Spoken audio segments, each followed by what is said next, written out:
Welcome, Pewter Report readers, viewers, and listeners to a brand new edition of the Pewter Game Day Show. That's right, people. We have made it. It is about to be kickoff time. Bucs at Falcons in Atlanta. First game of the 2025 season. I am absolutely rip-roaring, ready to go for the Bucs 2025 season, and super pumped to be involved with everybody in the Pewter Game Day Show today. I'm your host, Matt Matera. Joined with me, our new teammate for PewterReport.com, Daniel Morales, joining me all season long for the Pewter Game Day Show. Daniel, thank you so much for joining me. How are we doing? Man, I'm doing amazing. Is this real, Matt? Is right, football, right? Buccaneers football, finally back on our television screens? Are we dreaming? Hopefully we're not dreaming, man. This is going to be really exciting. Great football match just to start off the season for the Buccaneers, man. This is going to be really, really exciting football. Yeah, I think Bucs are going to win the NFC South. I think we're each expecting double-digit wins, but there was a big shakeup early on, even before the season began. There's a lot happening with the Bucs offensive line. It was just reported before that Graham Barton, who typically starts at center, is moving out to left tackle. Charlie Heck will not be playing there. Ben Bredesen, who's usually the left guard, he does have experience playing center. He will be playing center today. And then in Bredesen's spot at guard is Michael Jordan, not the NBA player, his airness. But Michael Jordan, the practice squad call-up, is playing at left guard. So crazy changes already. No Charlie Heck in the lineup. And Graham Barton, who we watched at training camp all summer long at center, moves out to left tackle. So quite the shakeup to begin this game.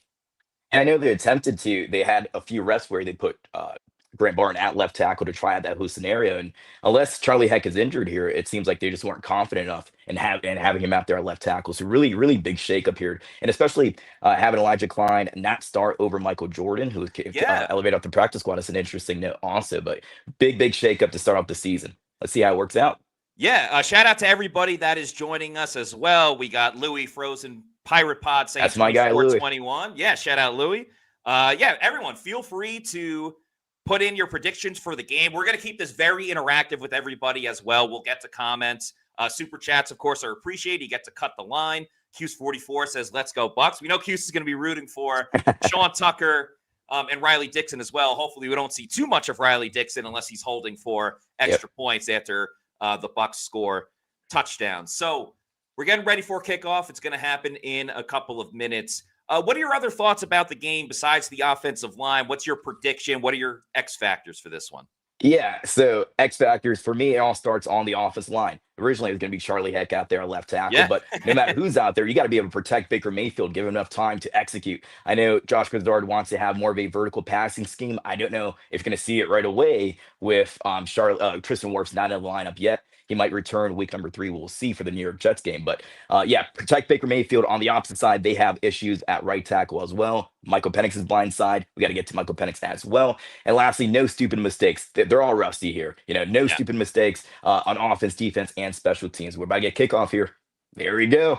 Yes, we are. Chase McLaughlin has just kicked it off, so the Bucs will get the ball in the second half. We get to see this defense first as Atlanta takes it to around the 35. Tackle made by Anthony Nelson, the fourth string outside linebacker. Okay coverage early on. A lot of games going on as well. We got Jets Steelers in the mix. Cardinals Saints, that's one for the NFC South that people will be paying attention to. And also, Daniel, a battle of former offensive coordinators of the Bucs with the Jaguars and the Panthers. David Panthers and Liam Cohen. So a lot of fun ones. This is our first look at Tampa Bay's defense for the 2025 season. Important to note as well, Vita Vea is playing. Yep. All right, 14:54. Michael Penix Jr. in shotgun. Nobody in the backfield for this opening snap. Empty set, that's right. Penix looking to throw right away over the middle to Bijan Robinson, who was lined up outside with Zion McCollum, the newly paid man. That's going to be a quick first down for Atlanta. So on the Pivot podcast, Bijan Robinson, he was on the podcast last month. He said that part of this offense, a new part of it, is going to be he's going to be lining up at receiver, so outside and in the slot. So you see it right away to start off the season. Bijan Robinson out there at receiver. Yeah, really good point. Good insight there as well. And I think we're going to see that a little bit with Bucky Irving too. Yes, we certainly have that great touchdown catch in Pittsburgh for the preseason game Bijan goes to the sideline. Atlanta is in shotgun once again. 5 seconds to go on the play clock. It's a handoff to Tyler Algier. Yeah, it goes flying. And then eventually it looks like Servassier Dennis on the play, but a solid 4 or 5 yard gain for Atlanta. It's going to be good to see Servassier Dennis. Hopefully he can stay healthy. But, with the 2 games last year, you had KJ Britton, of course, and he's just a liability in coverage. And that's really Servassier Dennis's strong suit there, coverage. So if he can stay healthy, I think the Buccaneers have a young, promising linebacker of Dennis next to Lavonte David. It's going to be really exciting. Yeah, I feel like Servassier is going to have more of an impact in pass coverage than maybe necessarily stopping the run, but that's what Lavonte's in there for as well. Bijan is back in the game for Atlanta. As Atlanta goes in motion, they fake the play action. Penix has time, dumps it off to Bijan. First down. Ooh. And he gets right by Servassier Dennis. Bijan is off to the races to the 20. And Atlanta he's into the end zone. Legitimately a terrible start for the Tampa Bay Buccaneers as Atlanta goes right down the field. Bijan Robinson with the catch and run, and Atlanta is quickly up 6-0. Bijan kind of like the ultimate weapon. He might be the best running back in the NFC South. Here you want to see Bucky Irvin's progression, but Bijan Robinson could do anything you need him to do. He's a complete back, fully complete back. You see him come out of the backfield here, check down. Dennis can't catch him, touchdown. Whew. I mean, maybe Atlanta is just a house of horrors for Tampa Bay. I mean, we all saw what happened last year, 500 yards for Kirk Cousins as Younghoe Koo attempts the extra point. We're not even 10 minutes into this game. It is now 7-0 Atlanta. My, oh my. Sound off, Bucs fans. Let us know how you're feeling after that initial drive, but that is not what you want to see out of the gate. Whew. No, it didn't seem like there was rust with Michael Penix or the starting offense right away. They were able to score there. Guys, engage with us in the chat. We're gonna be seeing your comments here. Subscribe also. We're almost at 21,000 subscribers here on Pew Report. Let's get there by the end of this game. Hopefully we get there. Yeah, hopefully the Bucs still end with the win, but even if they lose, there's going to be something to talk about with that one. I'm actually about to tweet out, well, that sucked. So yeah, go ahead. And when I was doing a deep dive on this Atlanta Falcons team, they're so talented. We know on offense, of course, but we're going to get a chance to now see their defense as well. They have their average starting experience on this team is 4.2 years. It's a very young team, but you have some veterans sprinkled in with AJ Terrell, Jesse Bates III. But their starting nickel is Billy Bowman Jr. rookie. Yes. You have the 2 edge rushers out there. They're going to be sprinkled in as well. Jalen Walker, James Pierce Jr., Rukaroro in his second year, Brandon Dorless in his second year as well. A lot of young players on this team that have a lot of promise to them. Oh, yeah, for sure. That was one of the matchups we highlighted was Emeka Egbuka against Billy Bowman Jr. Yeah. And I know Emeka Egbuka is a rookie as well, but he's just looked so fantastic during training camp. It is a little bit of a what-if type of situation because neither of them have taken a snap in a regular season NFL game just yet. But you're talking about a first-round pick in Emeka Egbuka and a fourth-round pick with Billy Bowman Jr. So definitely a matchup to watch. And it's a long way to go. We do have a couple of super chats. So thank you to everyone that is super chatting. We'll get to some other comments as well. Starting out with Virgin Boys. Thanks for the $1.99 super chat. Says, I thought Bowles had a eureka moment. ... Trash defense. I mean, again, it's early, but we saw a lot of soft off-the-ball coverage. I don't know if the Bucs expected Bijan Robinson to line up all the way outside like he did. That touchdown was a swing pass. But a little bit of deja vu with Tampa Bay's defense early on. Yeah, I also didn't want Bucs fans to overreact to anything because we're gonna get overreaction Monday, and hopefully, if the Bucs win, doesn't mean they're gonna go 17-0. If the Bucs lose, doesn't mean they're gonna go 0-17. This is a marathon, not a sprint, so gonna be really excited to see that. Bucs Basement with the $2 super chat. Thank you very much. Says there goes Bowles communication issues, and then Bucs Basement with another $2 super chat says hell of a eureka moment by Bowles. I mean, again, we got to go back and watch the tape and everything like that. But just once again, no open field tackling. I'm not going to blame the pass rush. I mean, it was such a quick, dump off type of pass. But really the last thing you want to see out of Tampa Bay. Opening kickoff, Sean Tucker's going to take it. There is a penalty on the play. There's a flag, yep. And it is immediately stopped.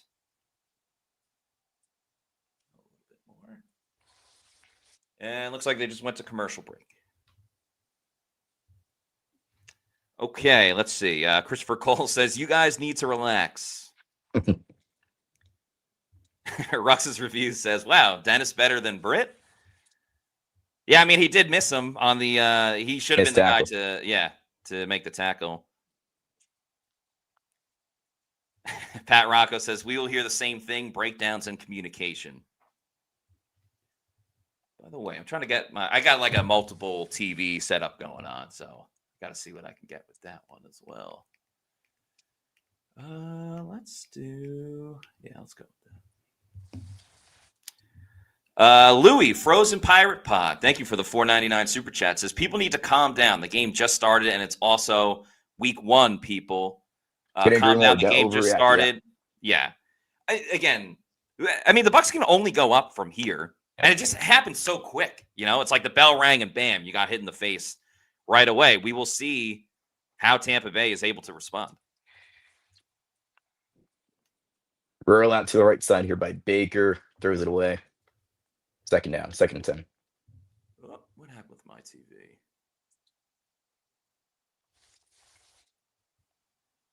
So first look here, at Graham Barton at left tackle. You have Michael Jordan at left guard, like we talked about. Ben Bredesen there at center. Mike Evans now lining up at the left side, the bottom of your screen here. Going to be good to watch him against A.J. Terrell today. Okay, I'm back. I was having some technical difficulties, but we're good. We're good.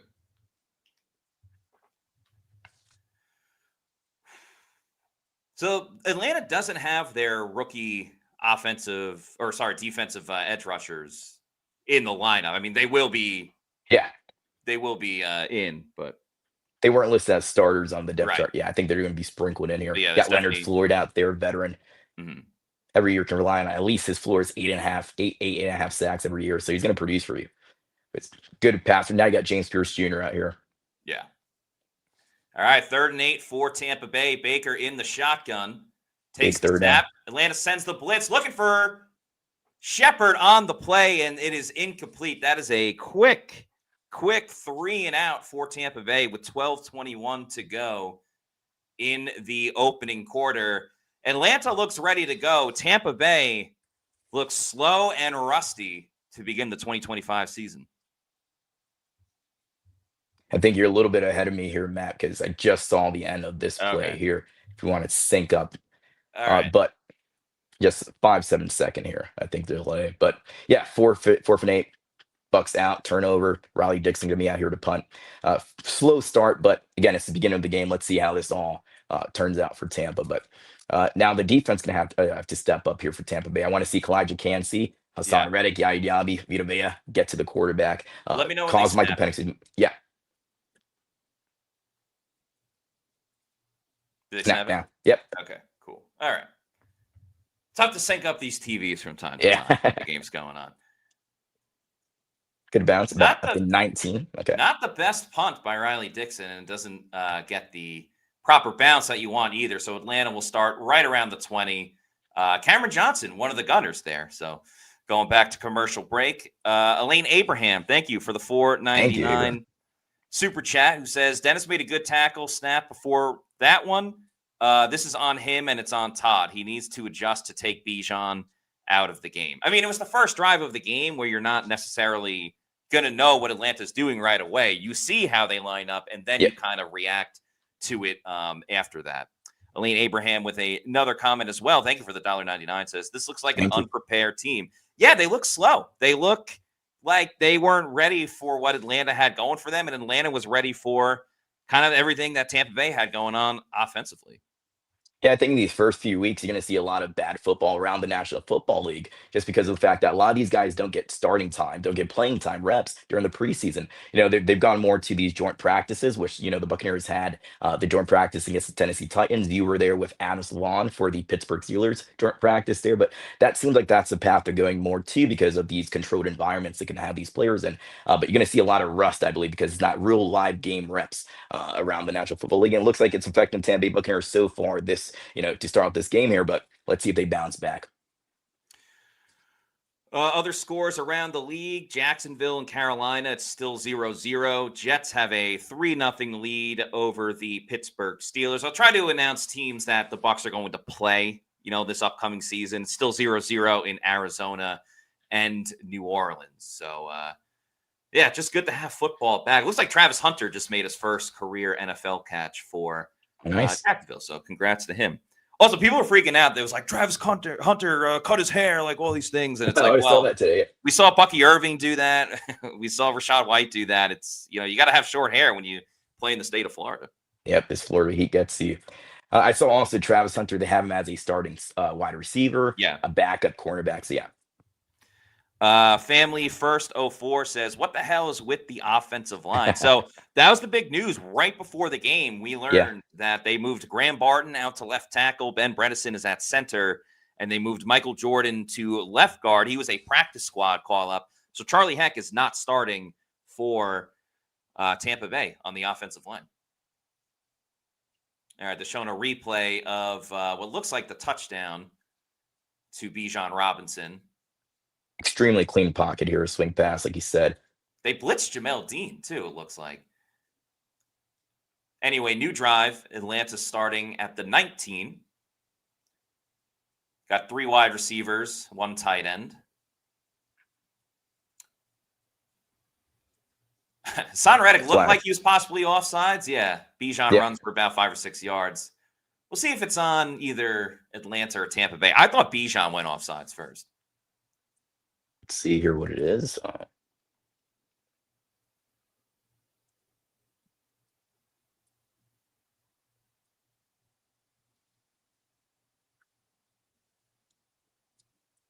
Defense. Any day now. Let's see. Yeah, they're just showing Todd Bowles. We got it muted, so yeah, offside. Defense. There you go. Michael LaRue says, take it easy, guys. Bowles will get this team to the playoffs at 9-8 and lose a home playoff game. It's okay. Yeah, the hate for Todd Bowles, it gets louder every time the Bucs don't do something right. So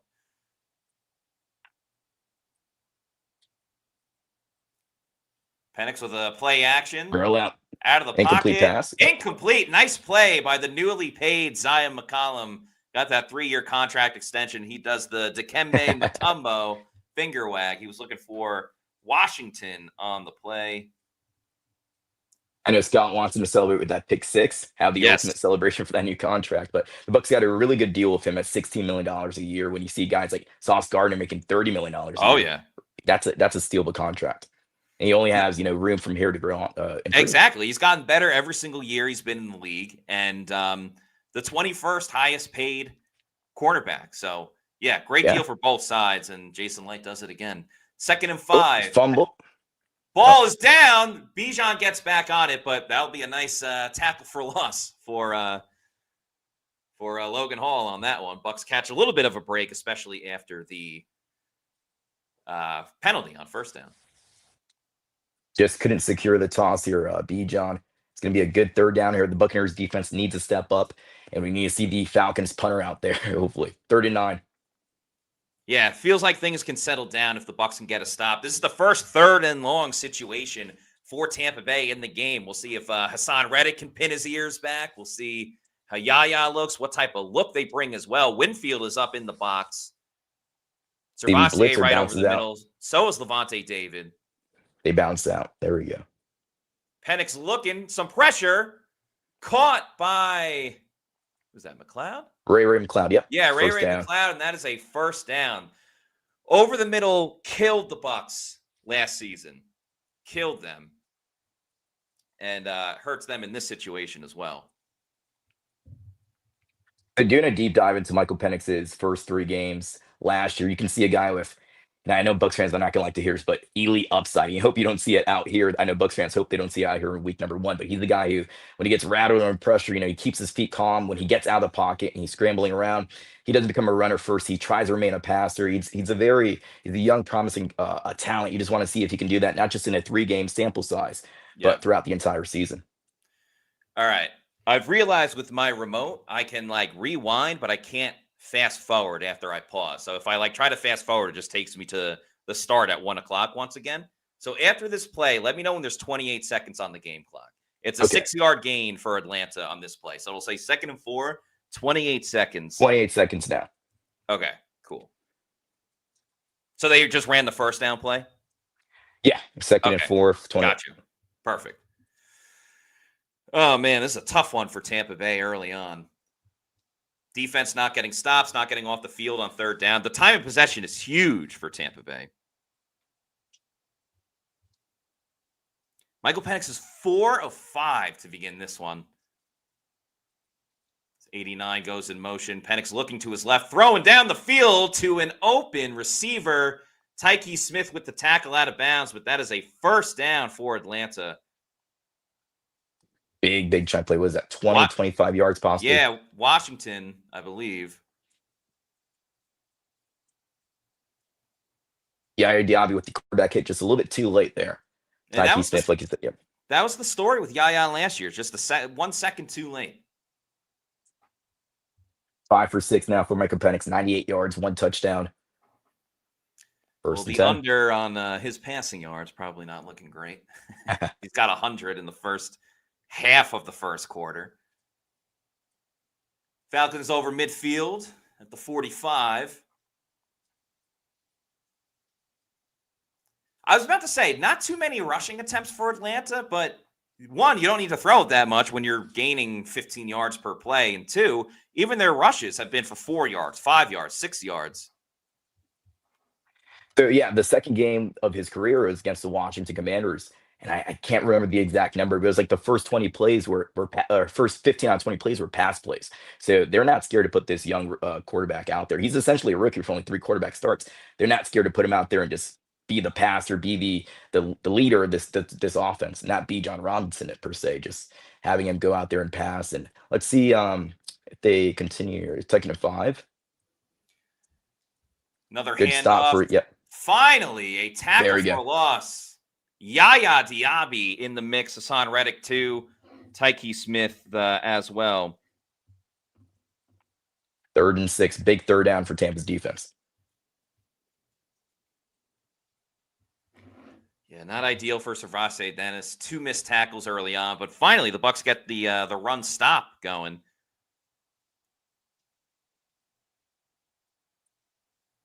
Drake London coming off the best year of his career so far. When Mike Penix was in for those final 3 games of the season, he got 39% of the target share. So he might be looking his way here on this 3rd and 6. Let's see, he's up at the top left of your screen here.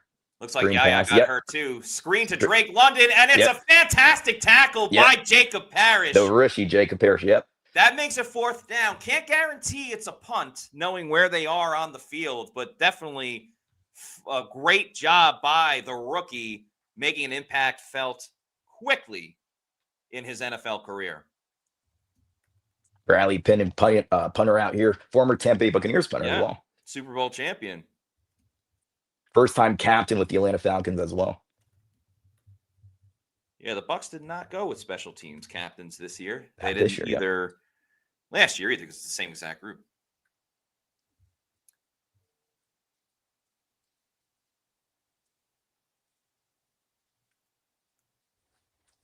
Got Cameron Johnson Bucs going to start about the 8. Yep, makes the fair catch, and Bucs fans can exhale a little bit, right? It's not all going to be awful. Finally get a stop. So let's see how everyone's feeling now. Bruce Wayne, thanks for the $4.99 super chat. Says, we lost one of the best offensive coordinators in the NFL for Bowles defense, and it's looking the same as the past 2 seasons. Elaine Abraham with the $1.99 super chat says, the Falcons shall perish. Now, we'll see. I mean, the Bucs got punched in the mouth on both sides. Defensively, literally 4 plays and a touchdown. Offensively, quick 3 and out. But now we could see the momentum swing a little bit with the fact that the Bucs finally got that stop. They can prove that they can still get the job done. I'm intrigued by the second drive. Remember, the cohesiveness of the offensive line is huge in this game, considering that they shuffled the deck all over the place. And even in training camp, as you mentioned before, like we did see a little bit of Graham Barden at left tackle, but it wasn't for a prolonged period of time. So we'll find out if Barden at left tackle, Jordan at guard, and Bredesen at center. Like, if I'm Atlanta, I'm going to be blitzing that often, and we'll see how they respond to that. Let's go to Stan Glassman. I'll feel better if we go down and score a touchdown here. Rux's review says this team drank the Kool-Aid too much. Well, I don't know, because Todd Bowles was saying the other day, he's like, listen, we didn't listen to you guys when we were expected to be the worst team in the division or come in second place. We're not going to listen to you guys now that you think we're, that we're the top dog in the NFC South. So I don't think they listen to the outside noise, the media, and the fans. It's just they're there to do business. They know the standard that this team, back to back NFC South championships. I think their mindset is to, Baker Mayfield in the offseason talked about, and Rachaad White too. They're hungry. The goal is a Super Bowl. I think that's where they have their mindset. You just want to see can the offense bounce back here, make it a 7-7 game, make Bucs fans just calm their nerves a little bit and feel better about this team. Elaine Abraham, thanks for the $1.99 super chat, says, I don't like that Barden isn't at center. I mean, he didn't play center in college. I mean, he did briefly, but he was a center all of last year, but he does have experience at other positions, so I think that's important as well. We are back from commercial break. Just a reminder for everybody, too, we are on a little bit of a delay. We got to sync up our TV, so if you are ahead of where we are in the game, please try not to spoil, or please understand as well that we might be on a different viewing timing than you are. So just keep that in mind. 1st and 10 for Tampa Bay. O'Keefe goes in motion. It's a handoff to Bucky Irving, who is stuffed at the offensive line. Bucs not getting the ground game going too early on. Payne Durham was in the game there too.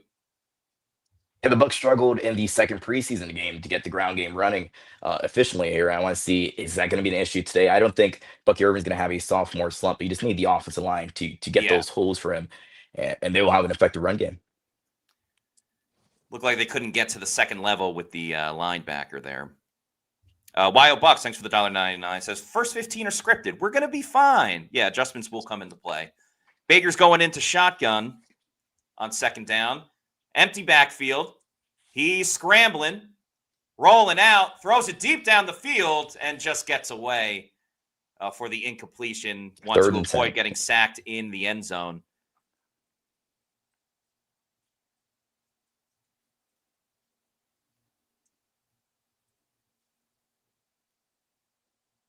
Yeah, I mean, not the worst protection by the offensive line. By the way, Geist85, thanks for the $2 super chat, says, it's just week one. We'll be okay. Team is talented. 3rd and 10 for Tampa Bay. Big third down.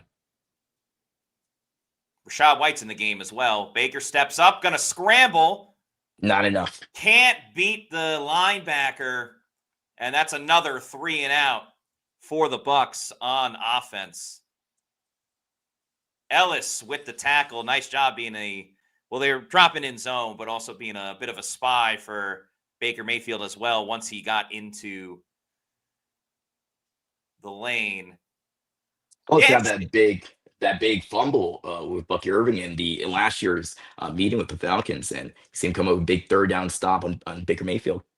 See how Riley Dixon looks on this punt. Bit of a line drive. Far back, though. He really boomed it on that one. Josh Hayes misses the tackle, as does Cameron Johnson. Looks like O'Keefe or Ryan Miller came up with the tackle. They were both in the mix.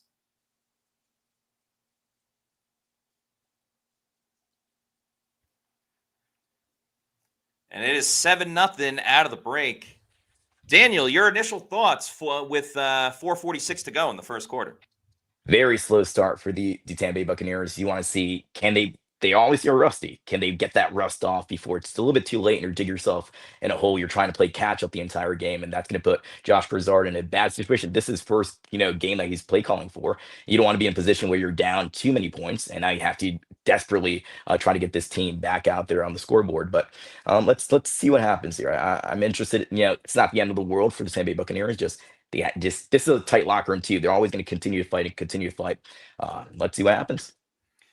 More concerned about the offense or the defense? I know it's early, but gut reaction, where's more of your concern?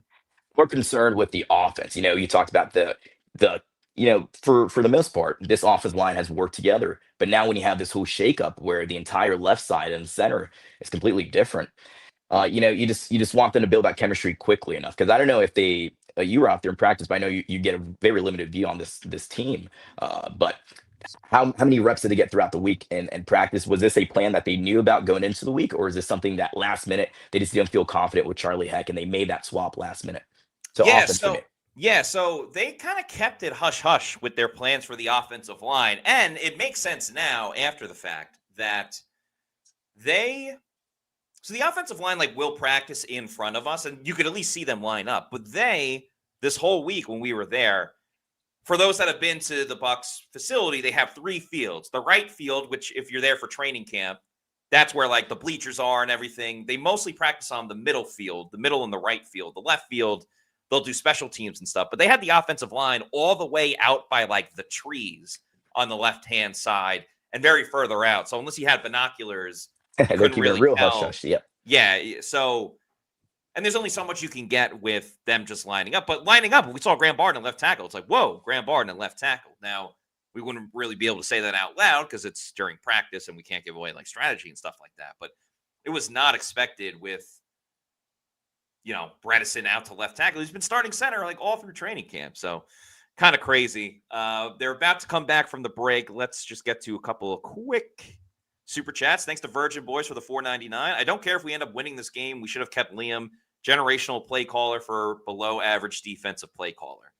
I mean, it's about building the foundation. He's great with the locker room. The players respect him.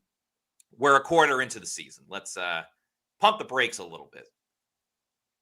And they're already getting better at stopping the run as Bijan only gets 2 or 3 yards right there. Elaine Abraham with the $1.99. Thank you. Says, last chat, this O-line looks horrible. Doesn't have to be your last chat. We appreciate all your chats. Thank you, Abraham. Been not great with running the football, but I thought their pass protection was fine, at least on that last drive. It was 2 plays. Again, we got to look at the whole tape, but I think it was more of receivers just not being open. And Scott mentioned that. I'm sorry. Yeah, go ahead. Scott mentioned Vita Vea might be on a snap count. We see Greg Gaines out there right now. Yes. So he's dealing with that foot injury. Great observation. 2nd and 8. We'll get to Louis' super chat in a second. Wow, Hassan Reddick came so close to making the stop in the backfield, trying to make a shoestring tackle. But it is 3rd down coming up. Louis, Frozen Pirate Pod, thanks for the $4.99. Says, just goes to show how important Chris is to the team, and on 3rd down, just goes to show. Oh, this is just the same comment again. Yeah, I mean, Chris Godwin, a veteran, is uber important to this team. 3rd down, Penix to the side. London cannot make the catch. It's another stop for Tampa Bay. Zion McCollum in coverage. So Bucs offense is going to get another crack at it. Nice job by the defense forcing a 3 and out. Pass just a little bit too high there to Drake London. Zion McCollum in coverage. 4th and 5 now. Buccaneers going to get a chance to get the ball back.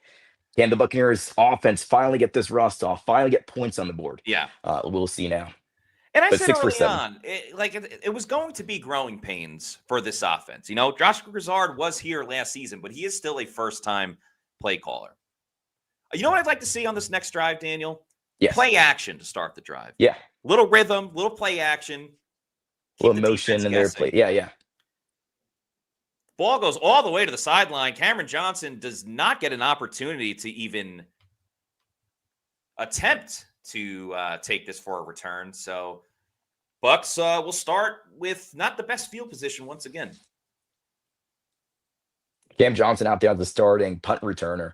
If Jalen McMillan wasn't hurt and Chris Godwin wasn't hurt, I would have expected, Tez Johnson to likely be the starting punt returner for this team. You see how dynamic he was in the preseason. Go watch his Oregon tape. Extremely dynamic. He's like Bucky Irving at the wide receiver position. But given the fact that, Buccaneers have these injuries at wide receiver, you want to probably keep him healthy, not put him in harm's way. No doubt about it. Let's see. Bucs start their next drive.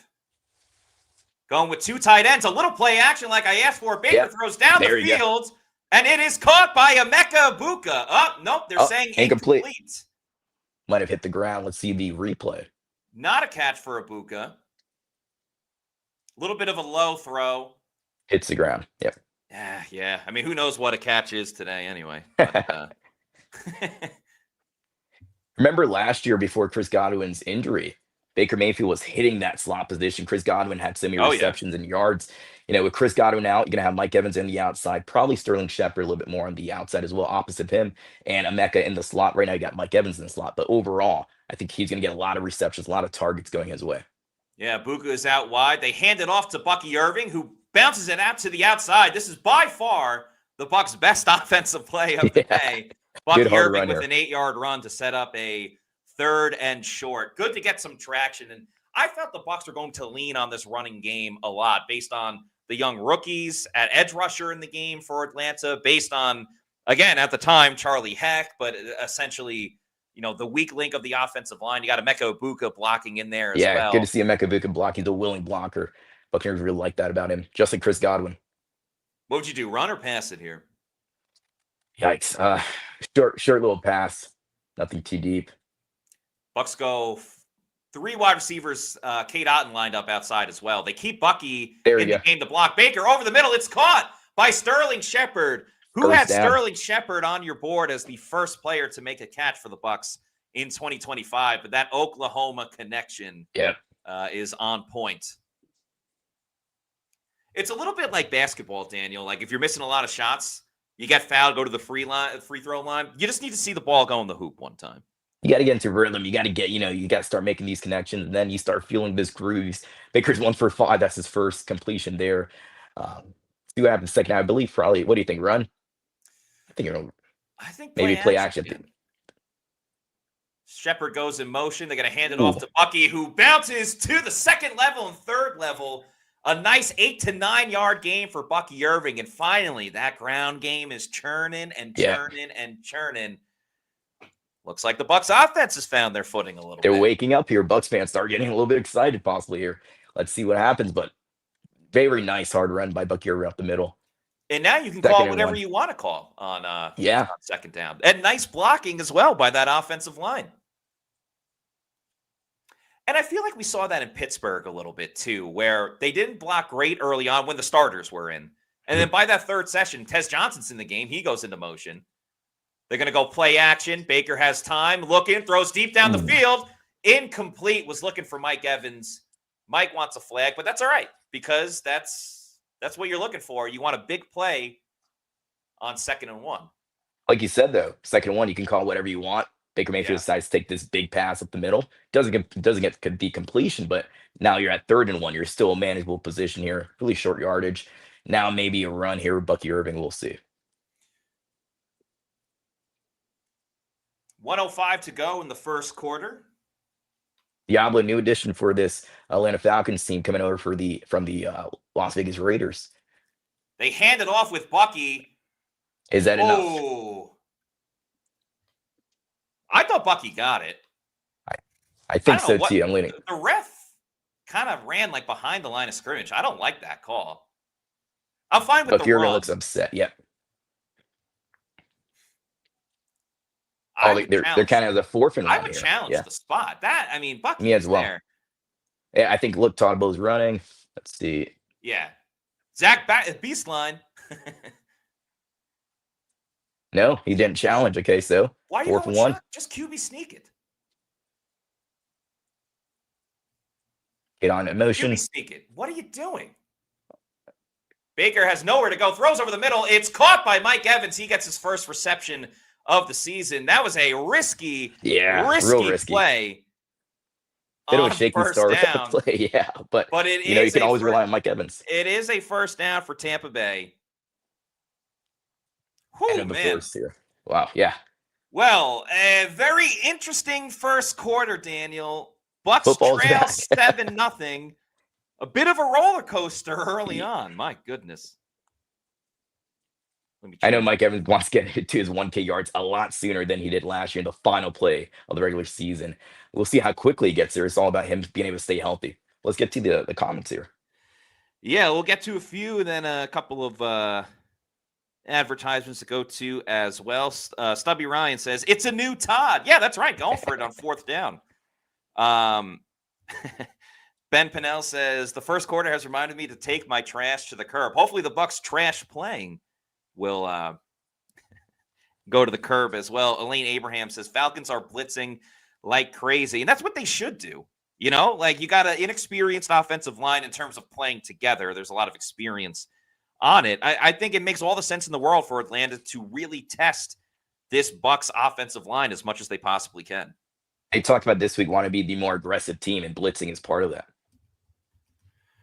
Let's see what else. Frank G says that was a gutsy call. Very gutsy.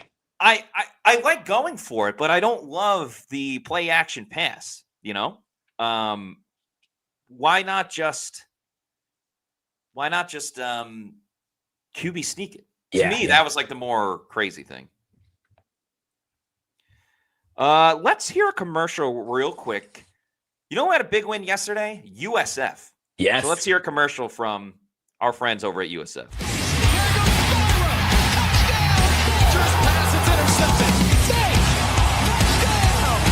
Horvath was hit as he threw.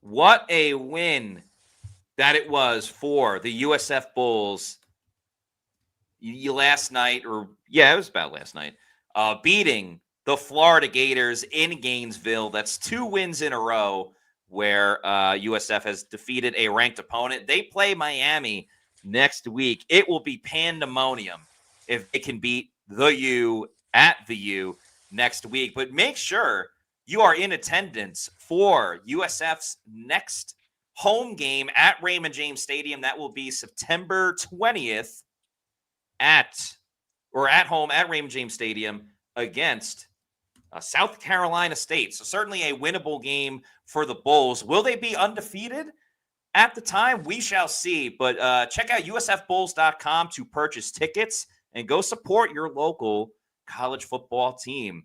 We are into the second quarter. Bucs trail 7-0, but things have settled down just a little bit. Sean Tucker's in the game, not Rashad White. So that's important to tell.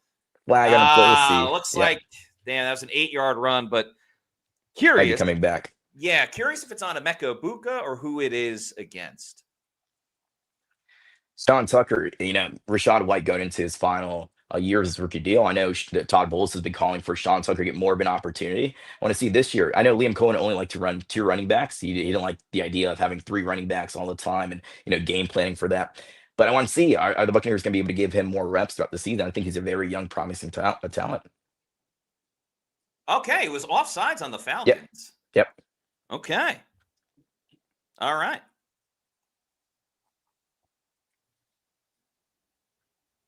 Oh, a little in-game interview for Todd Bowles. They usually do it at halftime. I'm surprised they're doing it at the end of the first quarter.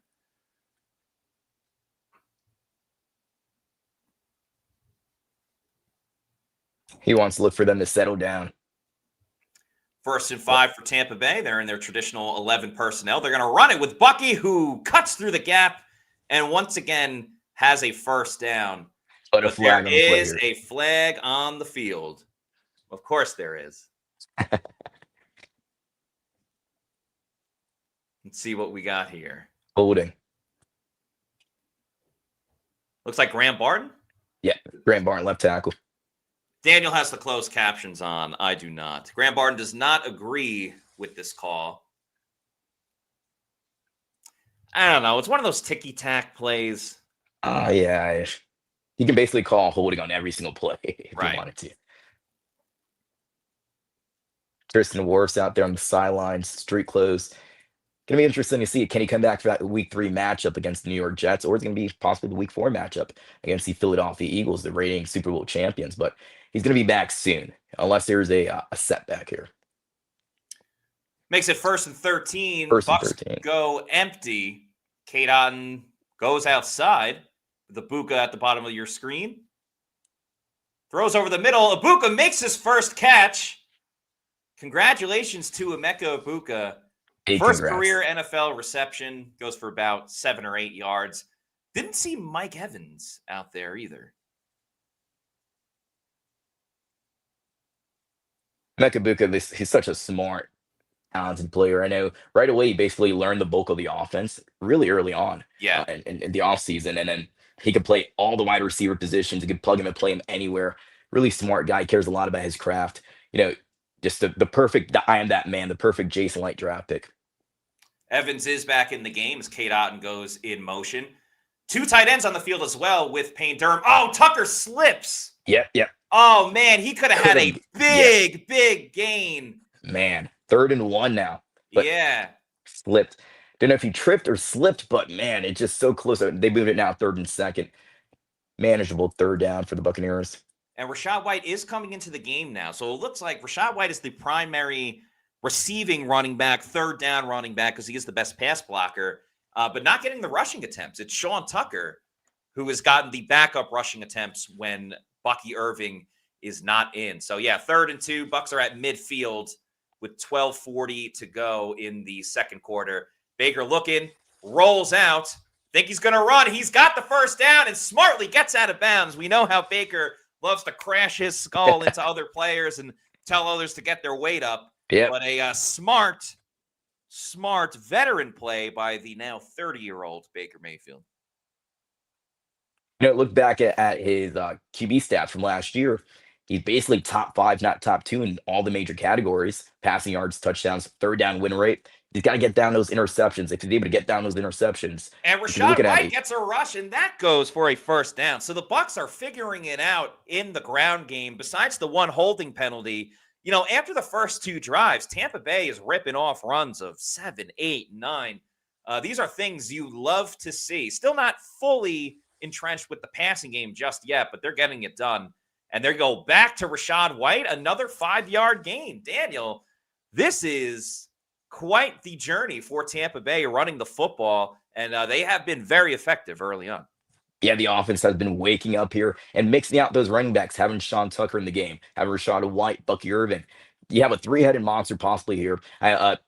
Josh Williams, LSU running back, is inactive today, but they have a really good core of running backs and really deep group here. If Rachaad White, somebody goes down, you can trust the next guy to step up. Bucky is back in the game here. Ryan Miller on the field as well. Abuka and Sterling Shepard too, along with Kate Otten for this 2nd and 6. So different personnel. They stick with the running game, going with Bucky. Not too much of a gain, setting up. And we'll get maybe 1 yard. Yeah. I do like the rotation, though, because my one concern with Bucky Irving is, can he stay healthy for a full 17-game season just because he's so tiny? But if you're getting all of these looks for Tucker and Rachaad White, well, then you keep your best running back healthy for the entire season. So I am a fan of it.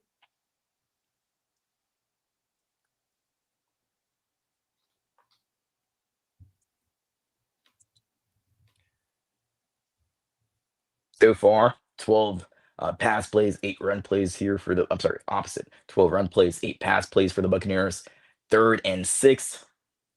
Pressure up the middle. Falcons bring the blitz. Nice job by Rachaad White picking it up. The slant is a little too far for Mike Evans. Mike wanted a penalty, but not getting one.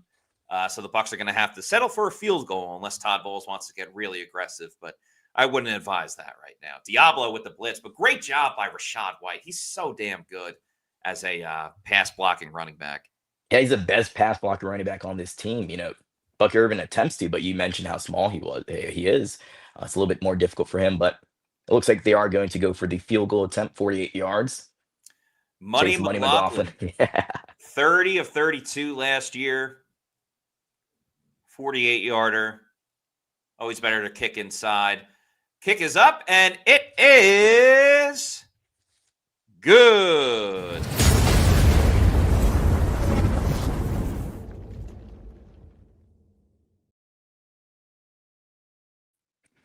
Bucs get their first points of the 2025 NFL season. It is a field goal for Chase Money McLaughlin. They cut into the lead of Atlanta. They now trail 7-3. Let's get to a couple of super chats while we're at a commercial break. Mark Fisher, a.k.a. Redfish, thank you for the super chat. Says, Baker's having to scramble a bit, not good. I feel like Baker, though, and correct me if I'm wrong, I feel like Baker has been scrambling because players haven't been open. It hasn't just been like, oh, the pass rush is right in front of him. He's got to run for his life.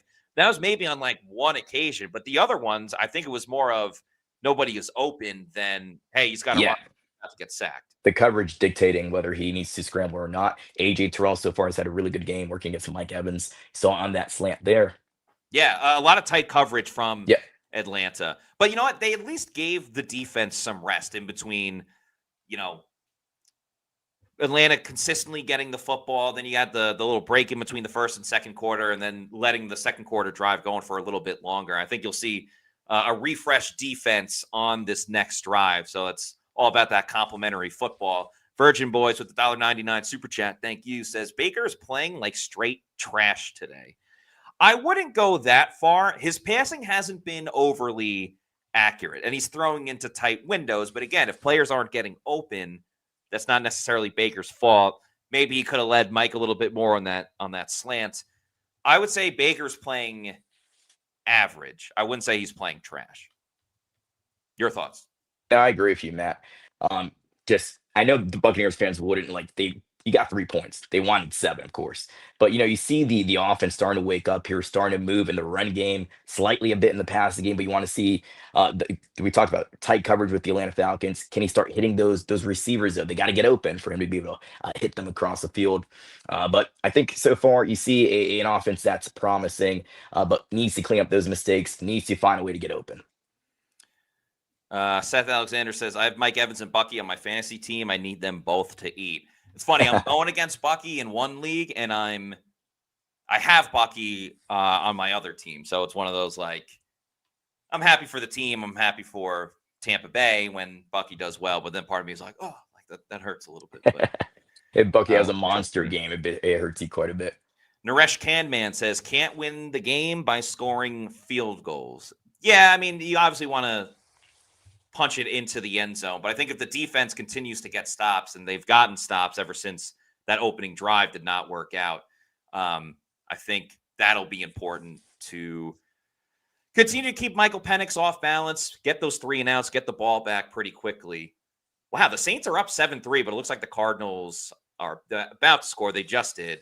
Damn, those are crazy jerseys by the Saints. I don't know if you see the gold ones they're wearing today, right? Yeah.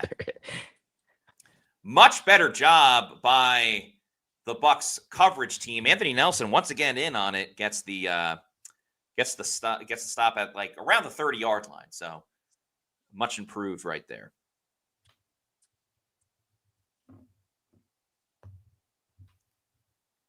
Bijan featured them passing game early on here. That's going to be a big part of their offense this year. You got to contain him. You got to contain Drake London as well. No Darnell Mooney today. He was inactive. Yeah. He's been dealing with a right shoulder injury. He felt like it was good. He felt some soreness, some stiffness, but I guess it just didn't like how he felt right before the game. So he's inactive here, but he's still got a lot of weapons on this Falcons offense. A lot of young, promising weapons there.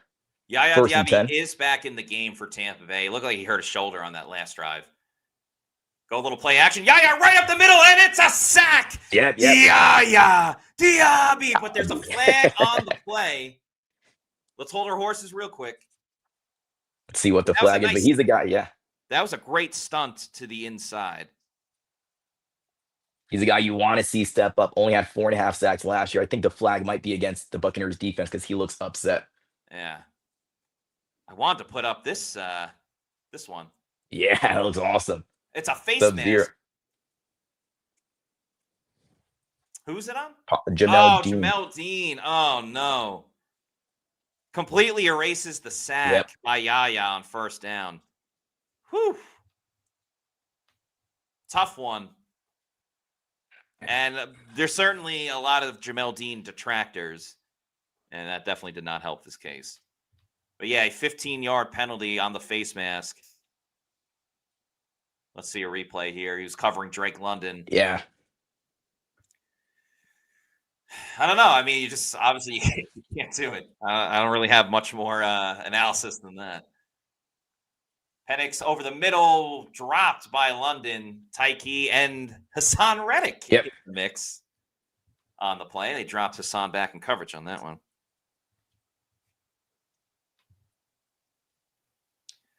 Be 2nd and 10. A lot of motion for Atlanta, especially with Washington They like to also put London in the slot quite a bit. He moved, so his first 2 seasons, he was in the slot about combined 28%. That bounced up last year to about 38.6%. So they like him in the slot, kind of like they like Chris Godwin for the Tampa Bay Buccaneers in the slot. They feel like he's a really good slot receiver.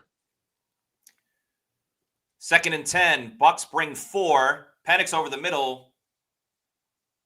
Caught by London. I think they'll give him the first down. It's very close. I don't know. Yeah. Because where he caught it, he was over the sticks. They're marking as 3rd and 1. Yep.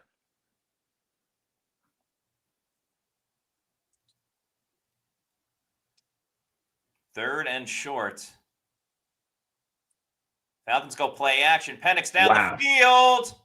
Winfield and McCollum are in on the mix. Now, you got to think this is 2-down territory based on the Bucs going for it on 4th down. And Michael Penix doesn't look like he's going off the field, so they might go for here 4th and 1. Just overshot him.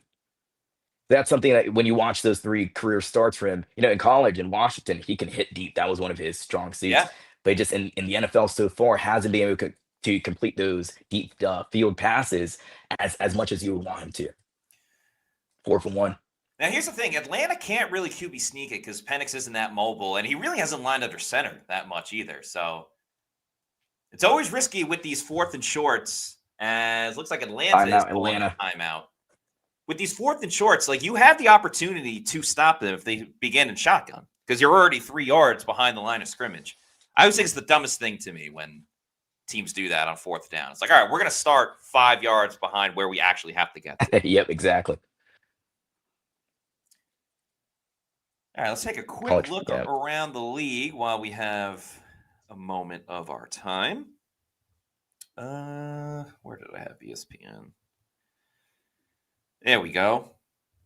So, around the league at the moment, Arizona's up 10-7 on New Orleans. Wow, the Colts are beating Miami 17-0. Patriots, Raiders are tied at 7-7. Jets lead over the Steelers 16-10. Washington ahead of the Giants 7-3. All right, 4th and 1. Penix still in the shotgun. He's going to hand it off. Bijan, second effort, not going to get it. Nope. The Bucs defense stands tough. Vita Vea and company in the middle, and that is a momentum-changing play for the Tampa Bay Buccaneers. Coach Todd Bowles clapping on the sideline. Hassan Reddick in the mix as well. Vita Vea and Yaya Diaby swallow it up. Fantastic job by this group to get off the field. Momentum has just been had by the Tampa Bay Buccaneers. Vita Vea, who Chris Lindstrom, the right guard of the Atlanta Falcons, said he's one of the most powerful guys in the NFL. You saw it right there, stopping that run play on 4th and 1. Really a tremendous stop for the Buccaneers defense. Let's see what the offense can do. They got to score points. Field position, too. Yep.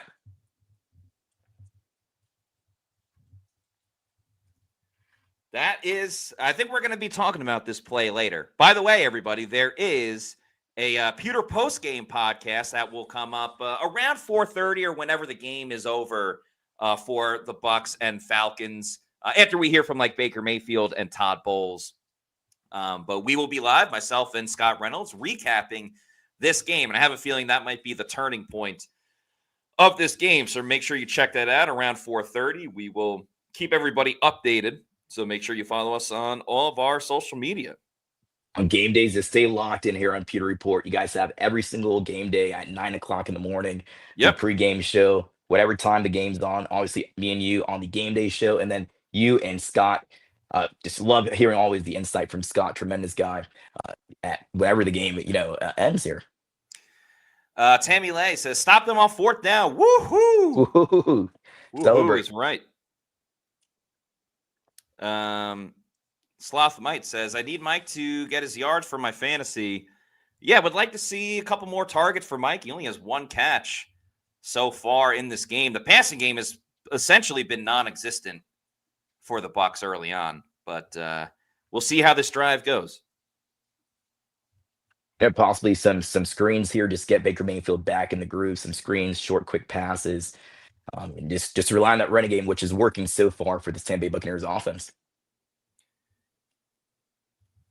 Mob Before Christ with a great comment says, "Can't move Maui, LOL. They forgot Vita is a demigod." Good thing he was playing. I mean, that's right now for the Bucs. That's the play of the game. No doubt about it.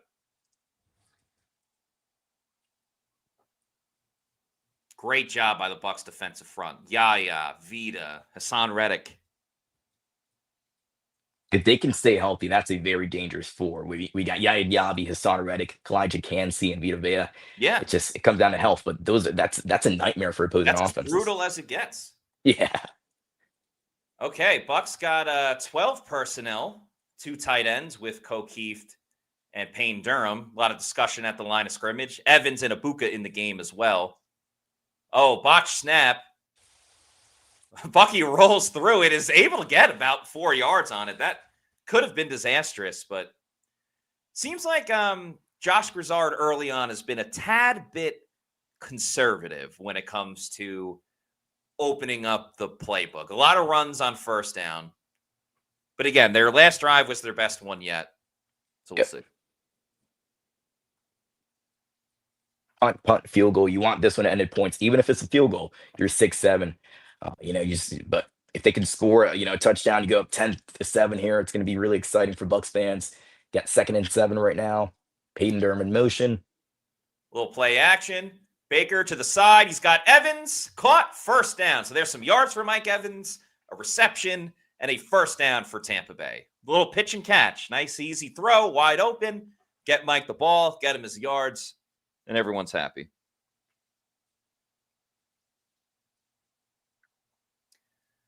Bucs getting closer to field goal range. 7:50 to go here in the second quarter. Bucs got trips to the right. Interesting play call. Slant to Mike. That is caught for a first down. Little highlights for Mike now. Yep. Looking for year 12 of 1,000 yards. And Mike's coming, unfortunately, to the end of his career. I know he wants to play in the Olympics. I believe possibly goes 13 straight 1K yard seasons and calls it a career. But, let's see how long he plays for. I know he wants to retire in the next few years, get to the Olympics, play in that game. But, he's a treat for all Buccaneers fans. Just you're watching greatness anytime he's on the field. Yeah, I think because he's in the last year of his deal. I think Mike will play one more year, make it 13 seasons, and try to go 13K. Falcons bring the blitz. Baker's going to roll out of it, throwing down the field. Incomplete. Was looking for Ryan Miller on 2nd and 2. Terrell with the coverage. 3rd and 2nd. Got manageable 3rd down here. Ooh, almost picked off by Terrell as well. There's been a couple of those where Atlanta's kind of jumped right in front. And it happened early with a throw to Mike in the first quarter that was nearly intercepted. I think the Bucs might be able to get the Falcons on a little bit of a pump fake if they have the time at some point in the game. See 3rd and 2. Up top, Mike Evans, AJ Terrell. A lot of bunch at the line of scrimmage. Falcons bring a blitz. Baker throwing down the field. Caught by Ibuka, and he's in! Touchdown, Tampa Bay! Emeka Ibuka scores his first ever touchdown in the NFL, and the Bucs take the lead. Wow. 9-7. Sure, Chase McLaughlin's going to make this be 10-7, but first career touchdown, like you just said, for Emeka Ibuka. He has a lot of promise, this young talent right here, this young guy. Man, great throw by Baker Mayfield. Excellent catch by Emeka Ibuka, and he races into the end zone. Ooh. For the rest of it, just past the defender. Able to lay it right over. Yep. Whoo! Bucs take the lead, 9-7. Let's take a look at the extra points.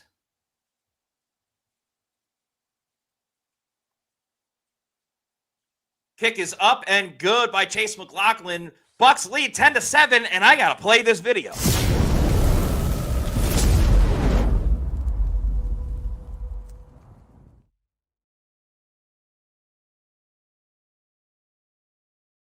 Well done by the Bucs rookie.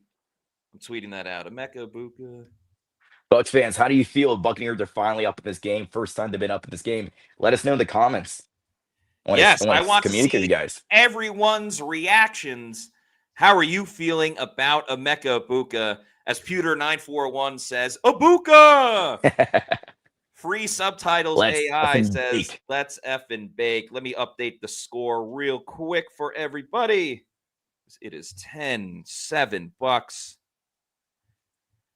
And remember, the Bucs get the ball at the half, so that's some good news as well. Defense has looked much better since that first drive. Okay. Edward Bandy says, good play calling, good blocking, love it. Tom says, I've calmed down. Listen, I get it. It's the first game of the season. Everyone's going to be emotional. It happens. Michael Wags, let's go. Let's go. JG says, LFG. J5 Studio says, boom, baby. Boom. Pewter 941. That's why we drafted Egbuka. You're damn right. Eric says, LFG. A boom from Lancelot Trucking. More right rudder says, let's go, baby. Let's go. Tim Burton. Awesome director says, no way we got another number one. Good to see AJ Consis, who, did go to Ohio State or is still going to Ohio State, says, that's my Buckeye right there. Go Bucs and go Bucs. Just graduated. Yeah, sorry, I didn't read the rest. Congratulations. Just graduated from Ohio State in May. Congratulations to you, AJ. Good to see you back in the chat. Rachel Gordon, a very valued Pewter Report YouTube channel member, says, relieved. Tim says, nice. JG says 6-2 is going to be fired this year. That's right. 6-2. Start doing the logo now. Mobbing for Christ. Told everyone to calm down. We just had to get settled in. Yeah. Yep. That's it. The emotions were running high early on. Bucs are back, baby. Guys, right now, also perfect opportunity for you guys to like this video. If you haven't done so already, subscribe. Also, let's get to 21,000 before the game ends. Really exciting football. Football's back. Buccaneers are up top right now, 10-7. Let's get to 21K also. 21K. Let's get to that Benjamin Morrison number. As much as we love Rondé Barber. Farouk Kawab says, looks like Razard is getting a feel on how to call this game. Yeah, that's right. He's only going to get better with more experience. Deion Jones, the former Atlanta Falcon, makes the tackle. 6:46 to go. And it's a tale of two quarters right now. It was all Atlanta in the first quarter, now all Tampa Bay in the second. And this is the first time this year we get to see the Bucs play with a lead, which is very, very important. Like Louis says in her comments here, a lot of people were upset with the Emeka Egbuka draft pick. They wanted the Buccaneers to focus on defense that first round. Todd Bowles said, we don't draft for luxury. We draft good players that we want to put out there on the football field. And you see it right there from Emeka Egbuka. Now he's not a luxury anymore. You see with the injuries to Jalen McMillan and Chris Godwin, he's the guy you're going to need this season. You're going to need to count on him from that slot position. He's going to have a very big rookie season in my belief here. Might be for sure. He might be a rookie of the year candidate. I have it on the docket, plus 1,600 to win rookie of the year. And, a touchdown. And looks like either Atlanta's going to have to call timeout or there's a delay game. Yeah, second timeout for Atlanta. Down to one timeout left for them. Right on. Matt, what do you think? Is Lavonte David, this is last year in the NFL? Unfortunately, I do. Like every year, it's a case-by-case basis for him. I think if they win a championship this year, he probably retires. Yeah. At the same time, though, because here's the thing. Us in Tampa Bay all believe Lavonte David is a Hall of Famer. I mean, you look at the stats, you compare it to guys of his era like Luke Kuechly and stuff and Bobby Wagner. He's up there with all of them. I think the best thing that could help Lavonte's Hall of Fame campaign is if he continues to keep starting and racks up career tackle games played. Like, this is 199th game. So I think that's the best way to go about it. Atlanta starts this next drive with a throw to Kyle Pitts. Ooh, Servassier Dennis got bullied by Kyle Pitts. Bit of a rough game for him early on. First down in Atlanta, like you said, Servassier Dennis couldn't come down, got stiff-armed right there. Just Simon Coleman got him out of bounds, thankfully, there. Could have been a much, much bigger gain. So you can live with the result. Kyle Pitts, one of the most polarizing players. Watching his film, sometimes he becomes a lazy route runner. I don't think at times he's aware where he should be. And I think that creates problems, and he's not as productive because of that. Looks like it could have been an offsides on the Bucs, but Drake London makes the catch.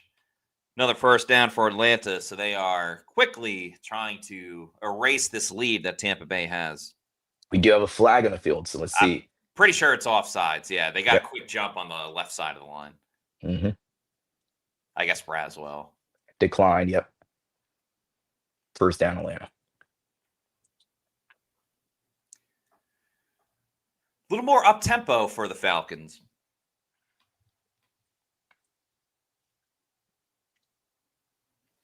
Yeah, when Michael Penix Jr. came in, those final 3 games, their points per game bounced up to 32 points per game. They were top 6 in total yards last year as well. This is a team that can get down the field and score points on you.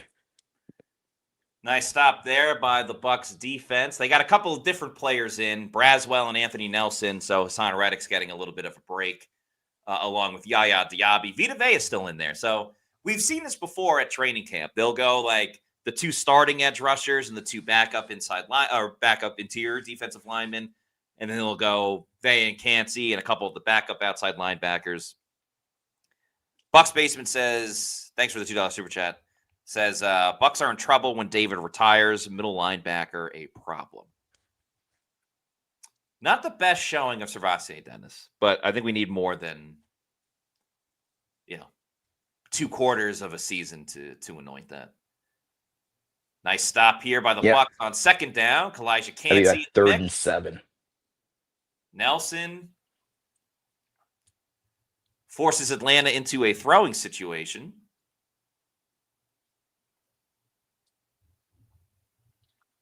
Yeah, Michael Penix grew up in Tampa. He went to Tampa Tech.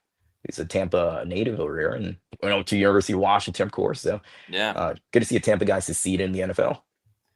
Little time at Indiana too, but yes, did finish up his career at Washington. So Vita Vea and Greg Gaines, Kate Otten went from rooting for him to now playing against him. Bucs bring the blitz. They bring everyone. Penix finds it. Oh, it's caught by Washington. Looks like it's going to be a first down. Tight coverage by Jamel Dean. Yeah, there's not much you can do in that position. Yeah.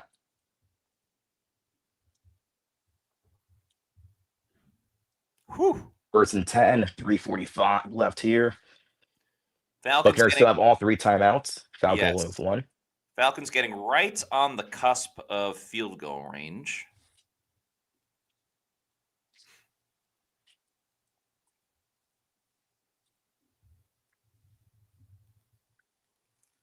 First and 10, 3:25 to go. Bucs still going with their outside linebacker backups with Braswell on the left and Nelson on the right. Big hole for Tyler Algier. He'll get about 6 yards on that play. 2nd and 5. Virgin Boys with the $1.99 super chat. Thank you. Says, I've seen enough. Let Jacob Parrish play outside corner. Well, then who's going to play in the slot? I guess maybe Christian Izzy when he comes back. They like Jacob Parrish a lot. From basically early on, starting at nickel. But from draft night, they said he's a guy who can play outside or inside. Just really impressive talent. He's very physical. He's smaller than what the Buccaneers like at corner. Drop pass here by Bijan Robinson. Bijan dropped it. That's honestly, the Bucs can't get themselves in too many of those one-on-one open field situations. Don't get me wrong. Jacob Parrish is great. We'll see what's up with Servassier Dennis, but we're talking about Bijan against anyone in the league. If he's got open field, he's just going to run right by you or make a move to have you miss. So very important that they try to get out of those situations as much as they can.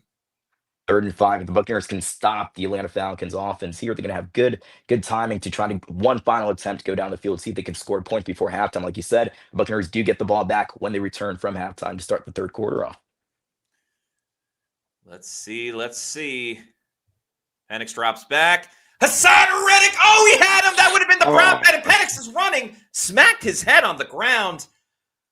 Looks like they're not giving Penix the spot. I think the knee went down. That would have been great for the prop bet on Pewter Picks and Props of Hassan Reddick to record a sack. It was plus money. At one point, it was plus 300. It went to plus 160. Does make it 4th and 1, and we're back in the situation again. Looks like Atlanta will make it go to the 2-minute down to the 2-minute warning. Yep. Damn. Wow. Hassan Reddick was a second away. We got a good, tough ball game here, man. We knew this is what we were expecting coming into this game. Two really talented teams. These are going to be the two teams fighting throughout this entire season to be the kings of the NFC South. So far, right now, the Buccaneers have the lead, but let's see what happens when we come back here from commercial break. Little bit of a break. Bucs leading 10-7 with a crucial decision for Atlanta in the second quarter. Will they go for it on 4th and 1? You got to think the last 4th and 1 that Atlanta went for has to factor into this. Yeah, Vita Vea with that big stop that we talked about. Do they go for it again? Because you're in field goal range. Do you just go for the 3? But it's going to be tough. Mark decision. Fisher with a $1.99 super chat. Thank you very much. Says Bucs defense 4.5 games without an interception. I guess you're referring to scaling it back from last season as well.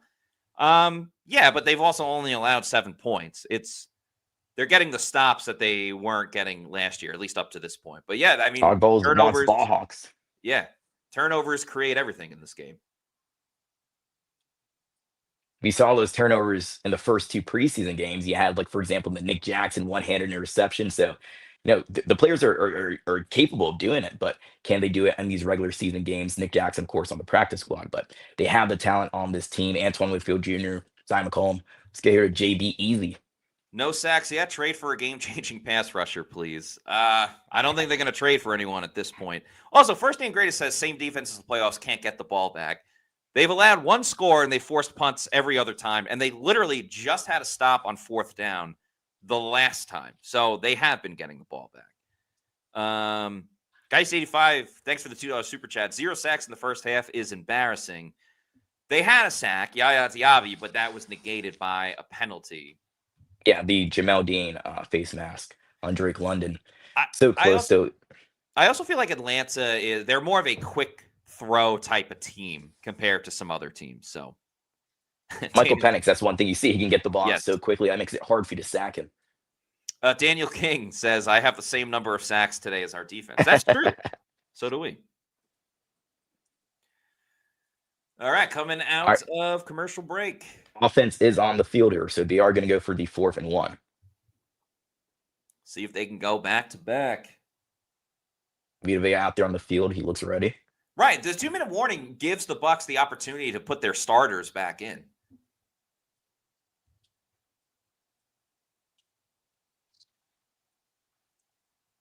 All right, big test here for the Buccaneers defense. Right, and again, I don't get why Atlanta goes shotgun on 4th and short. Also trying to draw the Bucs off sides. Bucs in the middle again. Oh, it looks like Algier got it. Yep. Logan Hall was there. Logan Hall was there, but could not, unfortunately, get the stop. Man, he had it. He took just one the step, momentum of the running back. Yeah, he took 1 step to the outside too, because you got to have gap containment. But man, if he just went straight downhill, he could have had him. It makes no sense to me why you hand the ball off 4 yards behind the line of scrimmage on 4th and 1. Like, you're inviting the team to make a stop. All right, 1st and 10 for Atlanta at the 25 with 1:18 to go. Atlanta has 1 timeout left as they go for a screen to Bijan. Makes Parrish miss. Someone tripped them up. Now there is a 1:07 to go. I think but again, Bijan at wide receiver goes into motion. I like that really creative play there. Buccaneers call timeout, first timeout. 1:07. All right. We see Todd Bowles actually using some timeouts in the first half. Hello, Zach Beastline. Some good game management here. Want to preserve as much time as you possibly can with the thought of holding them to a field goal and then you yourself getting into field goal range.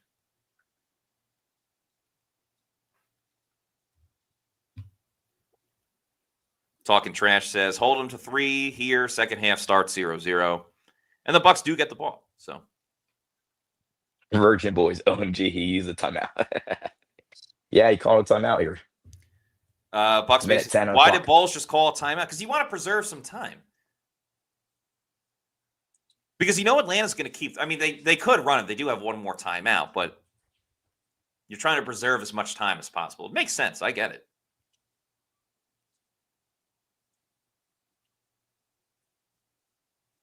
You got to think, if you force an incompletion, Yaya on pursuit. There we go. Right. So now he's out of bounds. That stops the clock. Oh, no. They're saying he is in bounds. Looks like they stopped it now, 59 seconds. I think the Bucs called a timeout. Oh, timeout. There we go. Yep. Bucs Basement with the $2 super chat. Thank you. Says Bowles awful time management on display. I disagree. I strongly do. How do you feel about this? Oh, now it's third down. You have still one more timeout. If you stop them here, you call that final timeout. You give Baker Mayfield maybe 45 seconds to try, his best to get down the field, at least get in field goal range. Yeah, like I feel if he doesn't call a timeout, Atlanta's just going to let it go all the way down the field. And I learned clock management from Madden. I don't know. Right. I'm just saying. I'm just saying, like, if you don't call the timeouts, Atlanta's going to let the clock go all the way down. Like they could get the first down, but Atlanta still has that timeout that they can use at any moment. Yeah, you kind of are defense to make the stop here. 3rd and 7. Drake London in motion.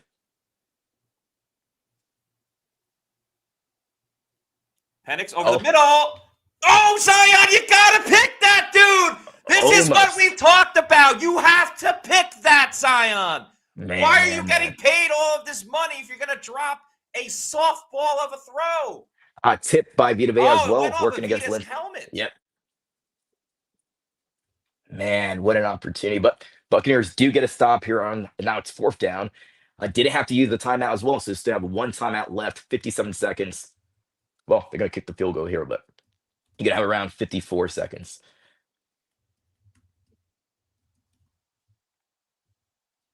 Young Hoku, that 58 is his career long, 58 yards. That was week 4 last year against the New Orleans Saints to win the game. Kick is up, and it is good. We got a tie game, but 10-10.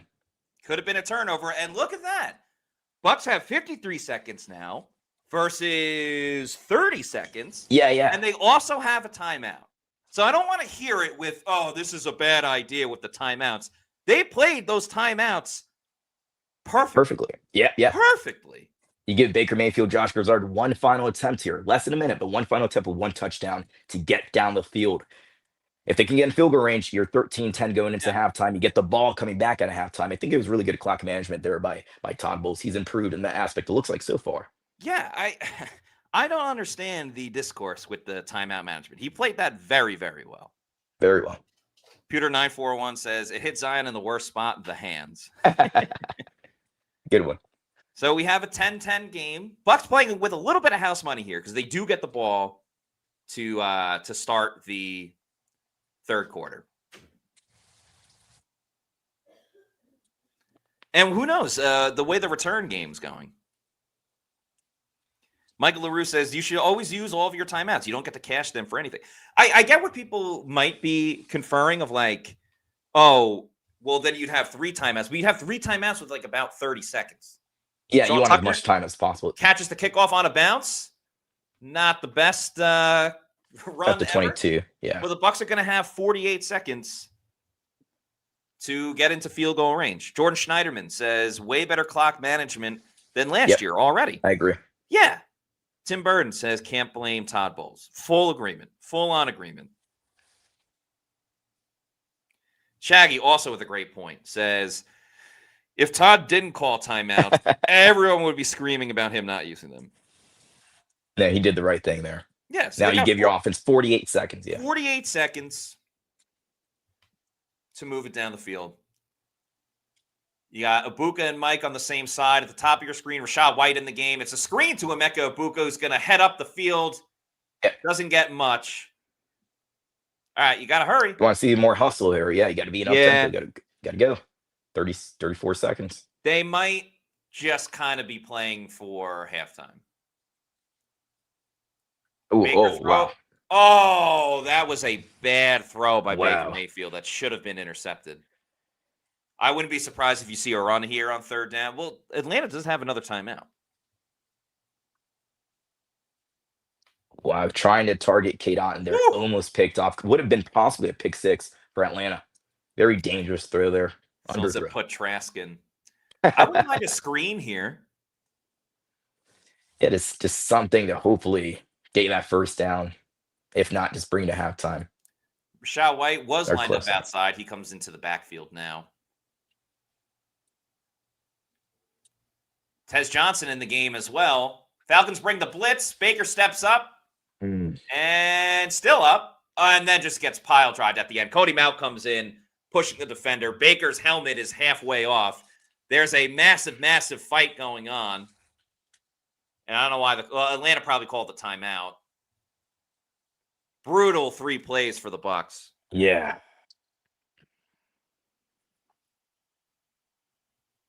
Let's see where did pressure come from here? I didn't love the screen on first down. Yeah, you had a blitz and defender coming off the right side. And you got pressure up the middle as well. Nothing Baker Mayfield could do there. You gave the opportunity to the offense to see, if they can go down and score. Didn't do it, but at least, like we were talking about before, Todd Bowles gave the offense a chance with his timeout usage. Atlanta Falcons going to get it back now with the punt. Not Bradley Pinion. This is Riley Dixon, new punter. Yeah. I really like him. You don't even want to give Atlanta a return at this point. Yeah. Which they are going to do. Josh Hayes, can he make the tackle? All right, 10 seconds. Bullock. Yeah, the undrafted free agent out of Nebraska. That's why he made the team, because of special teams, over Nick Jackson, who I thought was the better linebacker overall. Yeah. All right, 9 seconds, no timeouts. We'll see if Nick Jackson gets a call up at one point or another. I think he will. What do you think, Matt? You think that go? I don't think they're going to really go for it. I think they're going to try something with Bijan real quick.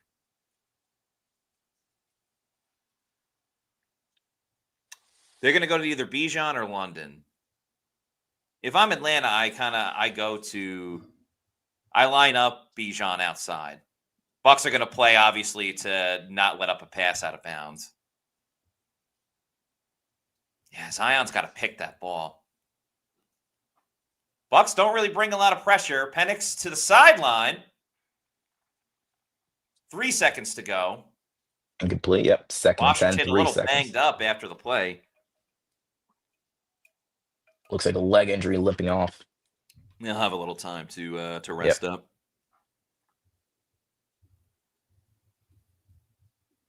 Matt, you think we see a Michael Penix Hail Mary here? 3 seconds left? I don't think there's enough room for that one.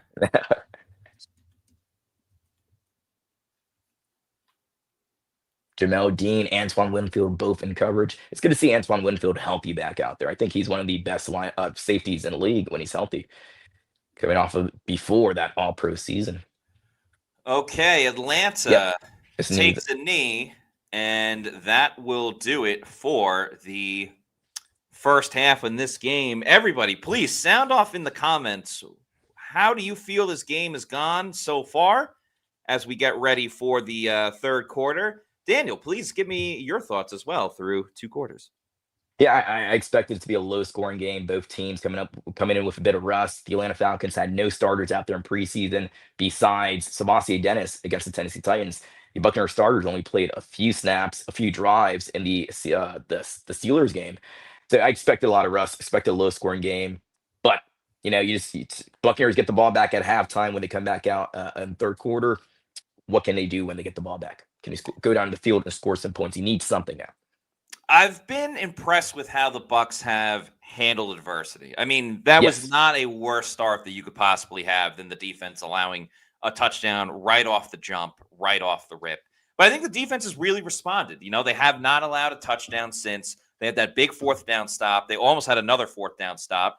And Zion McCollum should have had a freaking interception. Yeah. Like that to me is a backbreaker. This is what we've talked about with this team last season, that when you have the moment, you have to come up with those plays. And Zion, listen, he's going to be on the team for quite a while now. He's a good corner in many aspects, but he's got to make that play. The Bucs didn't pay him a 3-year contract extension with all that guaranteed money and $16 million per year to drop those moments. Yeah, you got to come down with them. Very unfortunate with Zion McCollum there. I'm going to forget about that last 40-second drive with the Bucs on offense, because they, too, horrendous start, 2-3 and outs. I love how they've gotten the ground game going, which, again, they're not going to run the ball with 40 seconds. Their running game has been their catalyst so far in this game. It opened up everything for the touchdown to Emeka Egbuka later on, and congratulations to him on his first touchdown in the NFL. He's got those receiving yards really going in this one. But it's a solid divisional game. You know, I'm not shocked that it's tied at halftime. I'm surprised with Michael Penix Jr., how good he looks. I thought the Bucs were really going to give him some issues, but they have not early on. But it's been a fun first half. We get to see some more back and forth in the second half as well, plus a full slate of football, some 4 o'clock games as well. This is probably a good reminder for everybody to make sure, even though the Survivor League is done, make sure you sign up for Splash Sports. Download the Splash Sports app with the QR code right then and there. We are partnering with Splash Sports for this upcoming season. You can join over 2.5 million people playing on Splash Sports. It's the official home for Survivor, Pick'em, and Quick Picks as well. Whether you want to create your own contest with friends or take a shot at life-changing prize pools like the $2.5 million Big Splash Survivor, Splash Sports has you covered. If you think you're the sharpest Bucs fan out there, join Pewter Report's contest. We just had a Survivor League, but we're going to have some Pick'em leagues as well. And make sure you get involved with the Quick Picks. You can do that week in and week out. I'll show you the picks that I had in just a moment. But Quick Picks, they're essentially like prop bets. You can go and use them for every single week. You just pick at least 2 players, but the more players you pick, the more money you can win. I did 3 Quick Picks for this Bucs-Falcons game. I did Emeka Egbuka, more than 56.5 receiving yards. Bucky Irving, more than 20.5 receiving yards. That's in a little bit of trouble right now. And Michael Penix Jr., less than 235.5 passing yards. So not the best picks right now that I have on Splash Sports. Some of my other props are very much in play. I had the under in this game of 47.5. That's technically on pace at the moment, and have Bucs -2. So the way this game is going, someone's going to win by 3 or maybe a touchdown. But anyway, make sure you check out Splash Sports. Sign up today. Join some Pewter Report leagues. If you want to go head-to-head against me in some Quick Picks or Pick'ems, head on over to Splash Sports. You can take a picture of that QR code and sign up today. Pumped about our Survivor pool as well. People are going to be going home with a free Buccaneers jersey if you entered the pool. Going to be picking some winners at random this week. So very much looking forward to getting involved with all of that.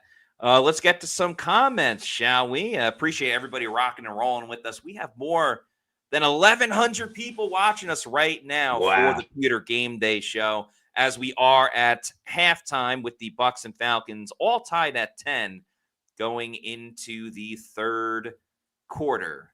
Let me just check one last thing. Let's take a look around the league real quick, then we'll get to the comments. The Indianapolis Colts are putting a beat down on the Miami Dolphins. It is 20-0. I got to say, I am flabbergasted by that. Danny Dimes, 197 passing yards and a touchdown. Cardinals up 17-10 on the Saints. Not a blowout by any means, which is a bit of a surprise. A lot of these games are at halftime. Yep. Patriots leading the Raiders 10-7. Jets ahead of the Steelers briefly, 19-17. Commanders with a commanding lead over the Giants, 14-3. Jaguars-Panthers was supposed to be a really fun game. However, They have been in a weather delay since, I believe, the early beginning of the second quarter. So it is 10-3 in that game, but they barely played. So that's going to be one of those weird ones. I believe the game is in Jacksonville, and people know how the weather can be in Florida. They have a long way to go, but that is 10-3 in the battle of former Bucs offensive coordinators. And last one is Bengals-Browns. Remember, the Bengals always start out slow in the first week of the season. They are ahead of the Browns in the Battle of Ohio, 14-10 in the first half. So those are some stats for everybody right now. Getting back to the comments, let's see what everybody has to say. Mark of the Wise thinks that the Bucs are going to win 24-20. Nicola Legistina says, where is Antoine Winfield Jr., bruh? Yeah, I mean, we haven't seen a ton from Antoine so far in this game. He's been involved more in the passing game than kind of stopping the run at the line of scrimmage. But, yeah, I don't know. The big play of the game for me was that Vita Vea stop on 4th and 1. That's been it for Tampa Bay. Thomas Roberts says, Dennis sucks so far. Let's see. He's 8-1-3. Defense has settled in after a rough start. Offense will bring the game home. Yeah, I think the offense has finally found its footing. I'm not concerned about that, that last 30-second drive.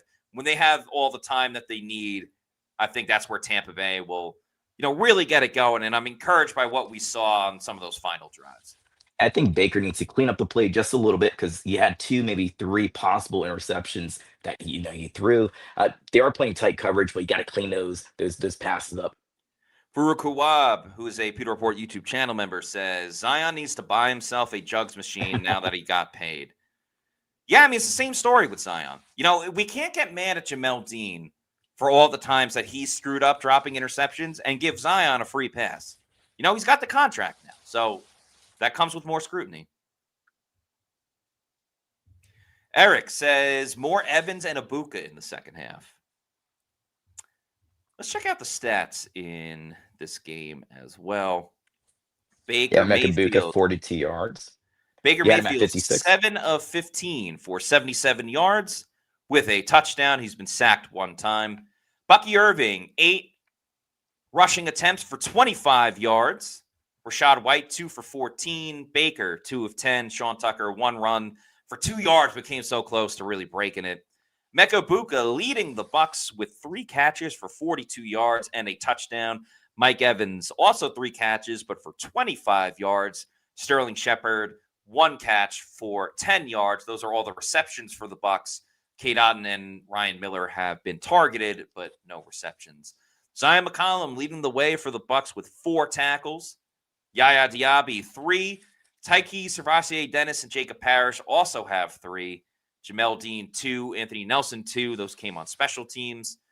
The big tackle for loss was for Yaya, Jacob Parrish, and Levante David. They don't have Vita Vea as a tackle for loss, which is interesting because it was a 4th and 1. They didn't get it. But yeah, that's pretty much your stats for the Bucs. Chase McLaughlin, good on his 1 field goal that he's had. Michael Penix Jr. putting up a pretty good stat session with 12 and 19 for 140 yards and 1 touchdown. Tyler Algier actually leading the Falcons in rushing, 6 of 17, while Bijan Robinson only 4 rushing attempts, but for 6 yards. Now, Bijan has been getting it done as a receiver, 4 catches, 71 yards, 1 touchdown. Drake London, pretty pedestrian as well, 4 catches, but only for 18 yards. Casey Washington, 2 of 26. Ray McLeod has 1 for 13. Kyle Pitts, 1 for 12. So, besides Michael Penix Jr., no one has really lit it up stat-wise, except for Bijan as well, but makes for a lot of room for improvement in the second half across the board. Yeah, Drake London with 8 targets, but some of those were overshot by Michael Penix Jr. Michael Penix so far has not looked like a rookie. I think he's been very surgical, kind of tactical. He's a really good quarterback with a great upside, like we talked about. But Bijan Robinson, he's being really, really heavily involved in the receiving game. I think that's something that eventually we're going to see more with the Buccaneers offense. We saw that, like we talked about, in the second preseason game against the Pittsburgh Steelers. But just like seeing that element of having your running back out there taking receiving reps, whether it's in the outside or in the slot. We got one by Kelly here. Kathy. Kathy Gillespie, a longtime friend of the program, says, bummer to see the momentum change at the end. But the Bucs will get the ball, so important to keep that in mind. A couple more super chats before the start of the half. Dominic Henry, thank you for this $2 $1.99 super chat, says Dennis has not been what they have told us. Yeah, I would say one of the most disappointing things has been Sebastian Dennis and what he has done today. He's been great in pass coverage during like training camp and other games, but this is the real deal. He's the full-time starter now and has not looked good today. But it is training camp. The quarterbacks didn't want to even throw his way, because he's so good in coverage. But he's struggling out there. The Kyle Pitts play couldn't take him down. Bad game so far for Sebastian Dennis. Paul, aka Baker Bro, yeah, OG Baker Bro. Thanks for the $2 super chat. Says too early to panic, but Grizzard not impressive. I'm curious if you could follow up what you are not impressed by. Maybe you did see it. There's a couple more comments, but I think Grizzard has been fine. The first 2 drives were not ideal, but then he picked it up the next 2 drives with the field goal and the touchdown. The 2-minute wasn't ideal, but I've been okay with what Josh Grizzard has done. Growing pains for sure, and we'll see what he does in the second half too. He's a rookie play caller going up against a veteran defensive play caller in Jeff Albrecht. But just, I think so far, not the best. Certainly in the passing game, been able to produce in the running game with those calls there. But what does the second half look like? I want to see Baker Mayfield get in a rhythm, just connect with his receivers more, quick passes, screens, something to get the juice flowing to start off this second half. Ralph Steinbauer pushing back a little bit on the Grizzard complaint, says Grizzard has done a terrible job telling the QB to throw behind receivers. Yeah, I think Baker will admit he didn't have the best first half. No, a bit sloppy at times. Behind receivers, 2-3 possible interceptions, one possibly Ellis to end that drive in the second half. But first half. Tom B says they got to run the ball more. Follows that up with Falcons' run defense is not good. This is a Falcons defense that allowed 120 rushing yards per game last season. I want them to continue running the football, but it doesn't necessarily have to be a thing, in my opinion, where they run it every single time on first down. I'd like them to throw it on first down, run it on second down, mix it up here and there. So we'll see. It looks like we're about to start the third quarter of Bucs versus Falcons. The game is tied at 10-10, and the Bucs will be getting the ball to start this second half, which is certainly important. Paul, aka OG Baker Bro, says, yeah, he's rusty. Baker is rusty. Raheem Morris in his second year now with the Atlanta Falcons. They have a 7-year playoff drought, them and the Carolina Panthers. The team with the longest playoff drought is the New York Jets. I'm sure he really, really wants to end that drought for the Atlanta Falcons. They have a much better chance to do so than the Panthers and maybe even the Jets. Been over a decade since the Jets have made the postseason. They just kicked off the second half of Jets Steelers. It is 19-17. Jets are leading.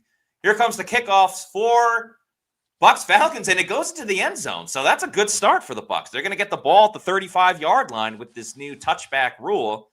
I'm not going to say momentum, but good field position for Tampa Bay to begin. Really good field positioning. Matt, what do you think? They're going to rely heavily on the run game here to start this second half off? I think they got to get their passing game in rhythm a little bit more. The running game has certainly helped, and they need to continue that. But ultimately, the NFL is a passing league, and if they're going to be successful this year, it's going to be through the air. The running game is important, and one adjustment already is you see Tez Johnson in the game, not Sterling Shepard as that third wide receiver. Bucky is in as well as Baker lines up under center. Tez Johnson goes in motion. They pitch it to Bucky on the outside. Tez with the block. Gedeke tried to make the block as well, but could not get it done. Diablo's had a really good game for Atlanta. Really good game. That'll be a short gain, making it 2nd and 8. I like the idea, though. There's been a lot of inside runs with the gap scheme. I like the idea of the pitch to the outside, but the Bucs, unfortunately, unable to execute on the play. Sterling Shepard back in, outside receiver, back in the slot.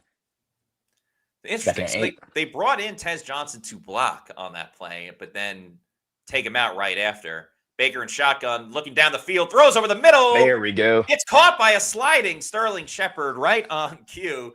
That's why he's in the game. Bucs going up tempo. It's probably close to the ground. I imagine that's why they're going to go up. But Shepard can't tell from that angle. But I think he secured it pretty well. Yeah. Baker looking to the outside. Oh, tried to force it to Emeka. Incomplete. Goes incomplete. I like the idea of throwing on first down, but certainly not the result that you want. Nicola says, today is Shep's Day.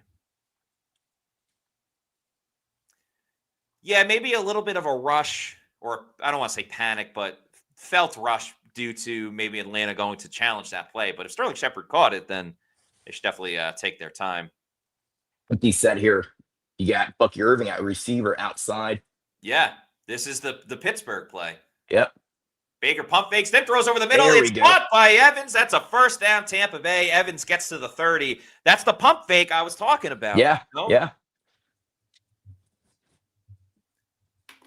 Good protection from the Bucs O-line. Clean pocket for the most part.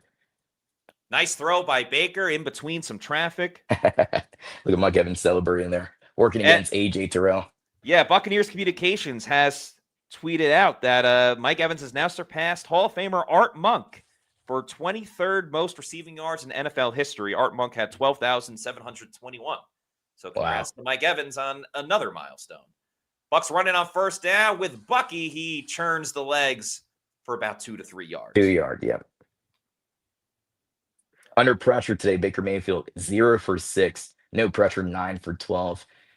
Now, this whole shuffle with the offensive line, like we talked about, it looks like maybe they're keeping a hush-hush throughout the entire week. They look good for the most part this drive. It looks like they're keeping them up pretty well. Yeah, no doubt about it.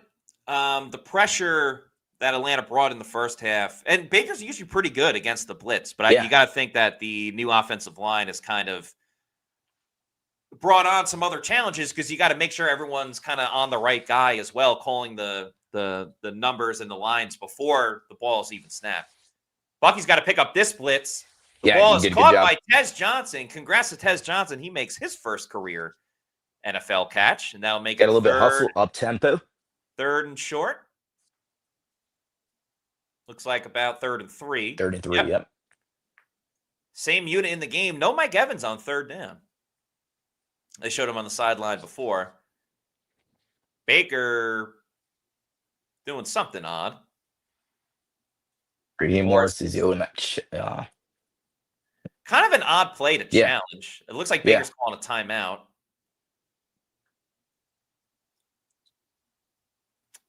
Not sure about this one. Let's see. He gets 1. See, but he doesn't have possession. Okay. Yeah, he doesn't have possession. Yeah. Okay. So not the first completion I would like to take reception. back my congratulations to Tez Johnson. Hopefully we get to say it again here pretty soon. Yeah. For Tez Johnson. For sure. I liked him in that 83. Anytime I see 83, I think about Vincent Jackson. Yeah. Actually, it looks like it's still going to be 3rd and 3. But now it's a timeout by Tampa Bay. I don't like the idea of using your timeouts this early in your third quarter because you might need them, especially in a close game like this. I'm curious if because the Bucs called timeout, does that negate Atlanta's ability to challenge it? Or no, he's going to challenge it. Well, then this becomes an idiotic timeout. Oh, yeah, horrible timeout. You see, we were praising Todd Bowles at the end of the first half. I was under the impression that if you stop the game, then I don't know. I'm a little confused. They're still saying it's 3rd and 3 because the Bucs called timeout. So I think once the play is stopped there, I don't know if the other team can go and challenge it. A lot of communication going on here. But he didn't have possession with the feet in. Once he got possession, his foot was out. If they challenge it, it's not a completion for Tez Johnson. For sure. Yeah. And if you're Atlanta, I mean, you got to be looking at this replay. Yeah, that's a waste of a timeout. Right. So now the Falcons win the challenge and the Bucs lose a timeout. Yeah, you might need that timeout at the very end of this game. You're definitely going to see right now 10-10. Yeah, it's just horrible timeout usage by Todd Bowles, who, again, we were praising at the end of the first half for using the timeouts correctly. And then now in the third quarter, just wasted one. We have to be fair, too, because it looked like Baker called the timeout. Okay. I missed that part. I think Baker was the one calling it. Now, geez. Yeah, that was dumb. And it becomes 3rd and 8. Man.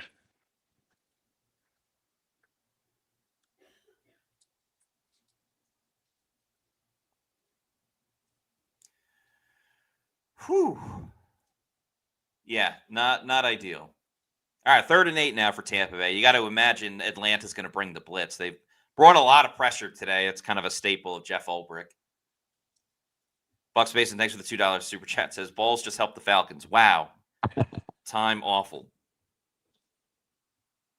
Again, if you saw Baker Mayfield call timeouts, it might not have been a Todd Bowles error here. It might maybe more of a Baker Mayfield error.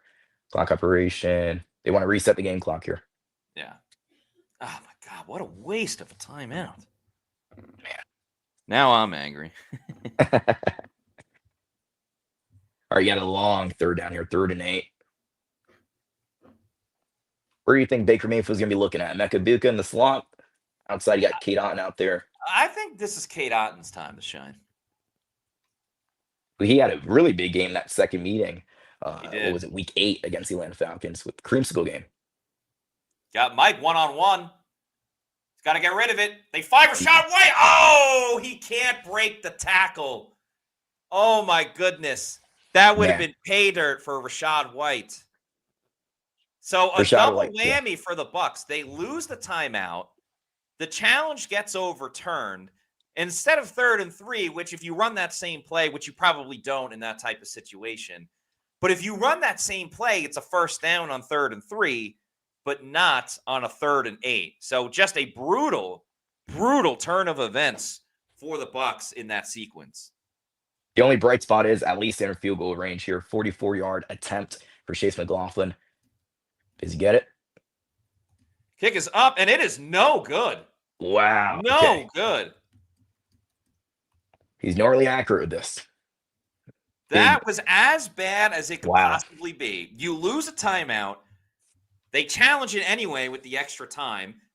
You lose the down and yardage to make a 3rd and 8. You don't get the 1st down, and you miss the field goal. But you did have a defender. Chase McLaughlin was ran into at the end right there, but I don't know. No flag. Didn't call anything. Yeah. That would have been an automatic 1st down for Tampa Bay. Let's see during the commercial break if they call that flag there. But just horrible drive for Tampa. Again, you use the timeout when you shouldn't have. Missed a field goal at the end by Chase McLaughlin, and now the Falcons get it back. Really, and I really want to reiterate, I think Baker called the timeout while on the field. I don't think Bowles, and I could be wrong, and we'll find out, in post-game press conferences, stuff like that. But I think Baker had called it, and therefore, like, it had already been whistled. But I don't know. We'll see. Brian S. says, sloppy. Very sloppy. Daniel Fisher says, we're throwing the damn game. Louis, Frozen Pirate Pod, momentum gone. Kathy, oh, man. Cambino, embarrassing. Felix Schmidt, terrible timeout. I don't want to put it all on Bowles. If Bowles did call a timeout, then yeah, that's ridiculous. No doubt about it. Wow, the Browns took the lead over the Cincinnati Bengals. It is 16-14 Cleveland over Cincinnati. Jets still leading over the Steelers 19-17. Cardinals up 20-10 on the Saints. And I still don't think it's 23-0 Colts.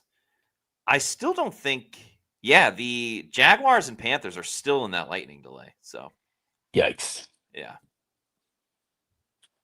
Guys, let us know how you're feeling about the game right now. Obviously, really bad drive for the Buccaneers, but let us know how you're feeling in the comments below. And also, please subscribe. We're almost at 21,000, like we said earlier in the show here. Let's get to 21K before this game ends. I think that'll be an awesome way. Whether the Buccaneers win or lose, I think that'll be an awesome thing to have. No doubt about it. Daniel Gomez says it's everyone, the QB, offensive coordinator, and head coach. Daniel Fisher says, I'm pissed. We don't look ready. Rolf Steinbauer, feeling nervous, bro. JB says, we suck today. No spark. Any plays to be made are being made by the Falcons. You know what? I would counter a little bit. I'd say the Vita tackle on 4th and 1. I'd say a Bucs touchdown. But it doesn't feel as fluid as we've seen the Bucs. He had the sack by Yaya Diaby, then get called back with the face mask. But yeah, we got a super chat here. Thank you. Yeah, thanks to Bart Harley Jarvis for the $6.99. Says, even if Baker called the timeout, why is coaching staff not recognizing the situation and telling him to run the play? It's also very true. We'll find out from Todd Bowles after the game. First drive for the Falcons of this half, 11:42 to go in the third. Run to the outside for Bijan. He's got a lane. Looks like Zion McCollum was held a little bit. There is a late flag. Maybe the back judge saw it. And also, if you notice, Zion McCollum following Drake London in the slot there, who, again, the Falcons like to have him in the slot. He played 38% of his routes last year in the slot. The flag looks like on the Atlanta Falcons. Yeah, holding on Atlanta. Bucs get a break. That might have been one of the first calls they've gotten for the defensive side, with it being on Atlanta's offense. Yeah, Drake London on Zion McCollum.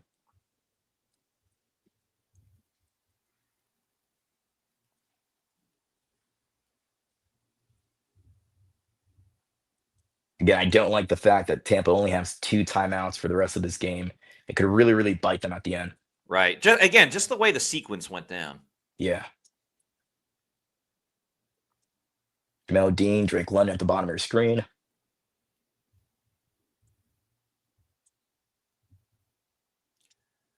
The penalty must have been of where the spot of the foul was, because it's 1st and 16. Penix to the outside, caught by London, very short gain.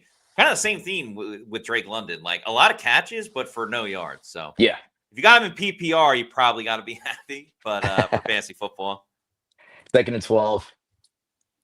By the way, I'm not sure if we got to this super chat from Bucs Basement, but thank you for the super chat, as he says. Thank you. $2 super chat, as they say. Bowles just helped the Falcons. Wow, time awful. All right. Yep, we're updated on the super chats. Thank you, everybody. We appreciate you. 2nd and 12 for Tampa Bay. Sravase Dennis up at the line of scrimmage. Parrish in the slot. Pitts goes in motion. They blitz Jacob Parrish. It's thrown over the middle and caught. Tackled by Antoine Winfield Jr. There is a flag on the play. I don't think anyone jumped off sides for the Bucs.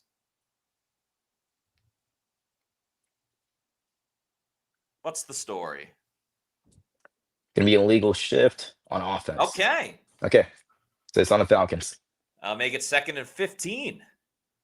Or sorry, 2nd and 17, I think. This is where the Bucs have to feast on the pass rush. Atlanta can't get away with these little short throws and catches.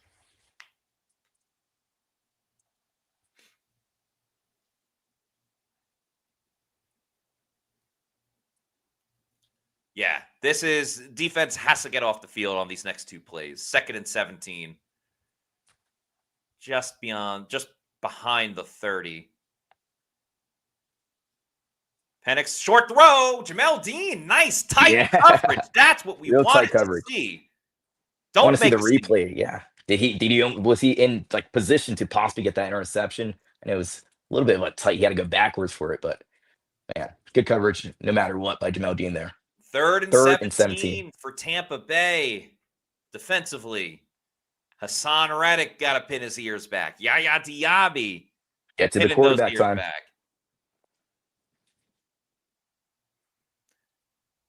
If you're Atlanta, I think you try to get Bijan Robinson out in space and try to get him to, break some tackles. He certainly has that ability. We'll see if the Bucs send the house or not. They're acting like it. They don't. Penix has time. He's rushing, and he's going to throw it well short of the marker. Incomplete. Nice job by the Bucs. No sack, but they certainly generate a lot of pressure. And Tampa Bay is going to get the ball back after some penalties help aid this drive for Tampa Bay's defense. Really good pressure by Yaya Diaby, Vita Vea, and Hassan Reddick. Yeah. And Penix had to roll out to left side. Yeah. Kancey does a good job of at least forcing Penix to have to make a decision to get rid of the ball or scramble up the field. But yeah, well done. We'll see if the Bucs can get a return here. I think Cameron Johnson should be back. You have Parrish is one of the gunners, along with, I think, Wisdom. Johnson is going to have an opportunity. Let's see that speed on display. Cameron Johnson up the field. He's at the 35, the 40, the 50, back to the other side of the 40, and Cameron Johnson with an electric punt return. Immediately gets the Bucs into field goal position. He was one of the last people to make this roster, but he had a great return in the preseason, and he does it here with a punt return all the way down the field. The Bucs get a much-needed spark and try to regain the lead. Wow, what a play. Cam Johnson had those drops in the final preseason game. I didn't know if he was going to be able to make the team, but Buccaneers kept him because of injuries at wide receiver and also his special teams ability. And you see it right there on display. An absolute spark. Wow. That's what the Buccaneers needed right now. Man. All right, Baker and the boys back out there. Got the 32-yard line. Rachaad White in motion. Hand off to Bucky Irving. Hand off to Bucky up the middle, about 3 to 4 yards. In my opinion here, they need a touchdown. No more settling for field goals. A touchdown. Yeah, last year, 71% completion percentage for Baker Mayfield, 4,500 yards, 40-plus touchdowns. Again, if he can get those interceptions down and have the same production he had last year, you're talking about a dark horse candidate for MVP this year. Man, that was awesome. I got the adrenaline from what a play, man. What a play by Cam Johnson. Yeah, Bucs immediately in field goal range. But again, you have to capitalize.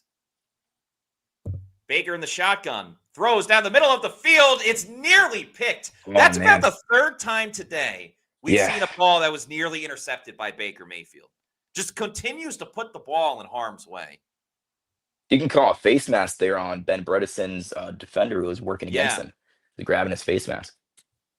But yeah, not a good throw, of course, right there. Almost throws it directly to the defender. It looks like when I'm playing Madden.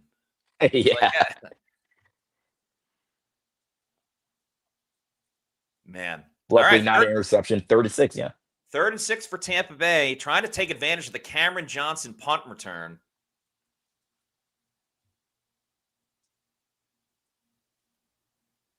Baker steps up, rolls to the left side. He's going to run. He's going to keep going. Baker to the 10. Gets tackled inside the 10-yard line. The Bucs are in business. Listen, Baker's not having the best game throwing. I think everyone knows that. But he is gritty as hell, and he will do whatever it takes to win the game, and that's on display right there. Pressure around him. Coverage really good. Really tight coverage if you've seen that here. And he just decides, I'm just going to take this ball with me and run, scramble. And now the Buccaneers are at the 8-yard line with the possibility to score a touchdown, go up. 1st and goal for Tampa Bay. They're going to run it with Bucky Irving, and that is a loss of yards on the play. 2 more cracks at the end zone with 8 minutes to go in the 3rd quarter. Bucs trying to regain the lead. I think we're going to see a lot more of those big returns on special teams. I think we're going to see one of the best special teams unit that we've seen for the Buccaneers in a very long time. We got Cam Johnson, you got Tez Johnson. Eventually, when they put him out there to return punts, they have a lot of really talented players that can get you those big chunk plays in special teams and be momentum changers, like you see here. I mean, at this point, Daniel, I think Cameron Johnson should be on kickoff return too. Yeah. All right, Bucs in shotgun on 2nd and goal. Baker looking to his right, dumps it off to Bucky Irving, who makes the catch, runs for the end zone. Touchdown! Tampa Bay! Bucky Irving with a receiving touchdown, and the Bucs regain the lead. There we go. Swing pass to Bucky Irving. The Bucs are up 16-10.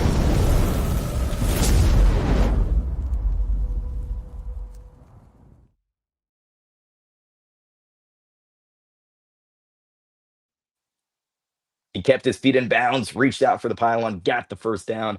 You can see that Atlanta crowd calm down now and quiet down because the Buccaneers have taken the lead once again. That is the first catch of the day for Bucky Irving for 10 yards. Celebrate in the comments. Yeah. Second touchdown pass of the day for Baker Mayfield. The extra point by McLaughlin is good. Bucs with a 17-10 lead with 8 minutes to go in the third quarter. A drive that was sparked by Cameron Johnson. Yep, that return changed everything. 59-yard punt and return for Cam Johnson. It just gave the Buccaneers the momentum, and then Bucky Irving able to close out that drive with the touchdown. A.J. Terrell tried to stop him the best he could, but Bucky Irving was able to reach out for the pylon, get the touchdown for Buccaneers. 17-10. Cody. Bucky. Yeah, Cody P says, Bucky. So awesome to see from Bucky Irving. Everybody, go crazy in the chat. Yep. Rolf Steinbauer says, electric. Free subtitles AI with the Bucky chant as well. Let's effing bake, he follows up with two. Grace Point says, Daniel, it is nice to have you there. Absolutely nice to have you here. It's been awesome having Daniel on the show. He's going to be with us for the entire season. So this is just the beginning. There's a 17-game season. Hopefully the playoffs as well. A Monday night game next week. By the way, it's probably a good time to plug to everybody. First of all, we will have a Pewter post-game show coming up after the game today. Myself and Scott Reynolds will react to everything that happened in Bucs versus Falcons today. There's already a lot of newsworthy stuff. That'll be around 4:30, kind of after we hear from Todd Bowles and we hear from Baker Mayfield. And then next week, you may know the Bucs play on Monday Night Football. We're going to have the Pewter pregame show Monday morning. That'll be at 9 a.m. So if you're at work, maybe you can skip a little bit of work and pay attention to us while you're in the office, or who knows, maybe take the day off to celebrate the Bucs playing. But that'll be at 9 a.m. next Monday, September 15th. And then the Pewter GameDay Show, myself and Daniel will be on. The game's a little bit earlier. Typically Monday Night Football is like 8 o'clock, but it's on at 7 because there's two Monday night doubleheader next week. Doubleheader, and the Bucs kick off the doubleheader with the game at the Houston Texans. So the Game Day Show is at 7 o'clock. That is all next week. So there's a little scheduling for you. Mark Fisher says, great field awareness by Bucky. Absolutely. Just his ability to stretch and get over the pylon there for the tutty. Big time for Tampa Bay.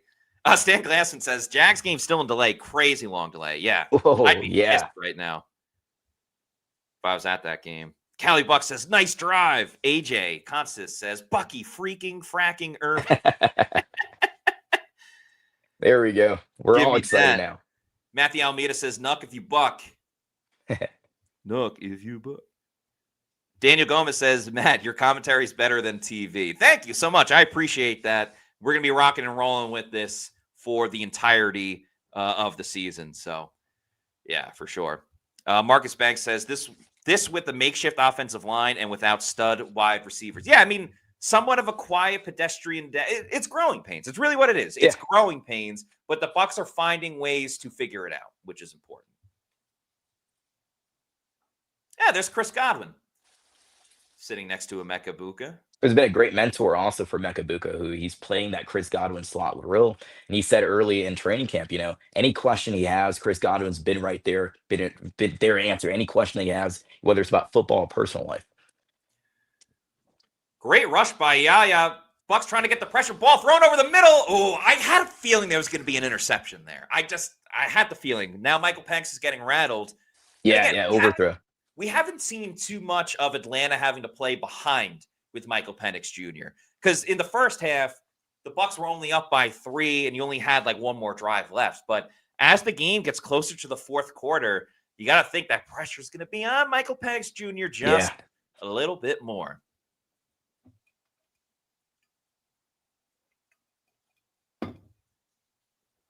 Second and 10. And the Bucs have done a great job taking away the run game of Atlanta. They started out pretty good, but they've taken it away the longer it's gone. False start right here, I think, with the right tackle, Elijah Wilkinson, who's filling in for Caleb McGarry and Storm Norton. Yeah, false start. And the fact that the penalties killed Atlanta on the last drive.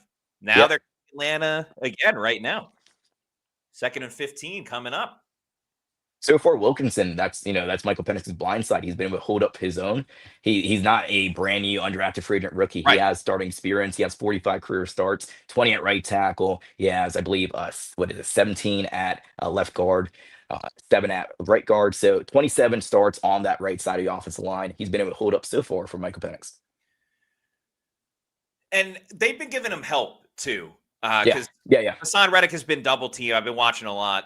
He's been double teamed many of the times that he's going there. But it looks like he might get a one-on-one opportunity right here on the 2nd and 15. Penix down the field, caught by London. McCollum pushes him out of bounds, so it'll make it 3rd and short. Falcons got a chunk of that 2nd and 15 back. 3rd and 2. If they don't get it here, the first down, this next play, Matt, do you think they go for it on 4th down? No, just because, again, the history of 4th down between these two teams in this game so far, and the fact that there's still a whole 4th quarter to play. You got to play the field position right now. But hopefully the Falcons have to be in that situation to potentially go for it. 3rd and 3 with 6:40 to go in the 3rd quarter. Bucs lead 17-10. Penix in shotgun. He's got 3 receivers out to his left. No Vita Vea out there. Bucs bring the blitz. Penix throws. It's caught by Ray McCloud. Yep. Nice tackle by Tyke Smith. He was the last line of defense right there. Bucs blitz cannot get home, so it's a 1st down for Atlanta. Ray McCloud, he's a veteran. I believe this is 8th year in the NFL. Yeah. Savvy vet. He knows how to get open. You see that right there. Get Tyke Smith. Luckily, he was able to get him down. If not, that could have been a much bigger That's game. a huge play for the touchdown if he's not there to make the tackle. But he does make the tackle. So there you go. Penix is now at 170 yards passing with just under 6 minutes to go. And they're able to survive that 2nd and 15. Penix looking to the left side, caught by London. That'll be a 1st down. The Falcons have really excelled the most with these short to intermediate passes. Zach Robinson, offense coordinator, comes from that Sean McVay coaching tree, just like Liam Cohen did last year. You're going to see a lot of those short passes, motions around movement before the play is snapped. But really good. I like what they've done so far in offense. They're not in the lead, but just to get get Michael Penix in rhythm here, Penix in rhythm. He doesn't look like a rookie out there. This is his 4th career start, but doesn't look like a rookie right now. Drake London in motion. He looks way more relaxed than So credit to him.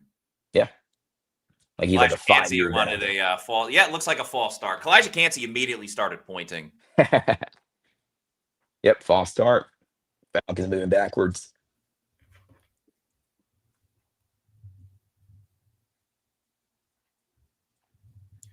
That's on the right tackle, Elijah Wilkinson. Yep. Yeah, he just had that on the other one as well. But the Bucs are at least, while it's not great with the short to intermediate passes that they're making 4-yard gains to 8-yard gains, they are at least forcing Atlanta to continue to keep moving the ball down the field. Now, you'd prefer that if you had a 2-possession lead, because Atlanta could take, their pretty little time, but if they still score, it's a tie game versus if this was a 2-score game, then the clock really becomes an issue. But we'll see. 1st and 15. They run it with Bijan. He gets the penalty yardage back, making it 2nd and 10. A little bit of a low snap there as well from the center. Yes. But Michael Penix able to recover. Minimal game, but we saw that with Atlanta before too. Bijan had the fumble on the pitch, and now this low snap. A lot of this offense and what they do is kind of like timing and rhythm. So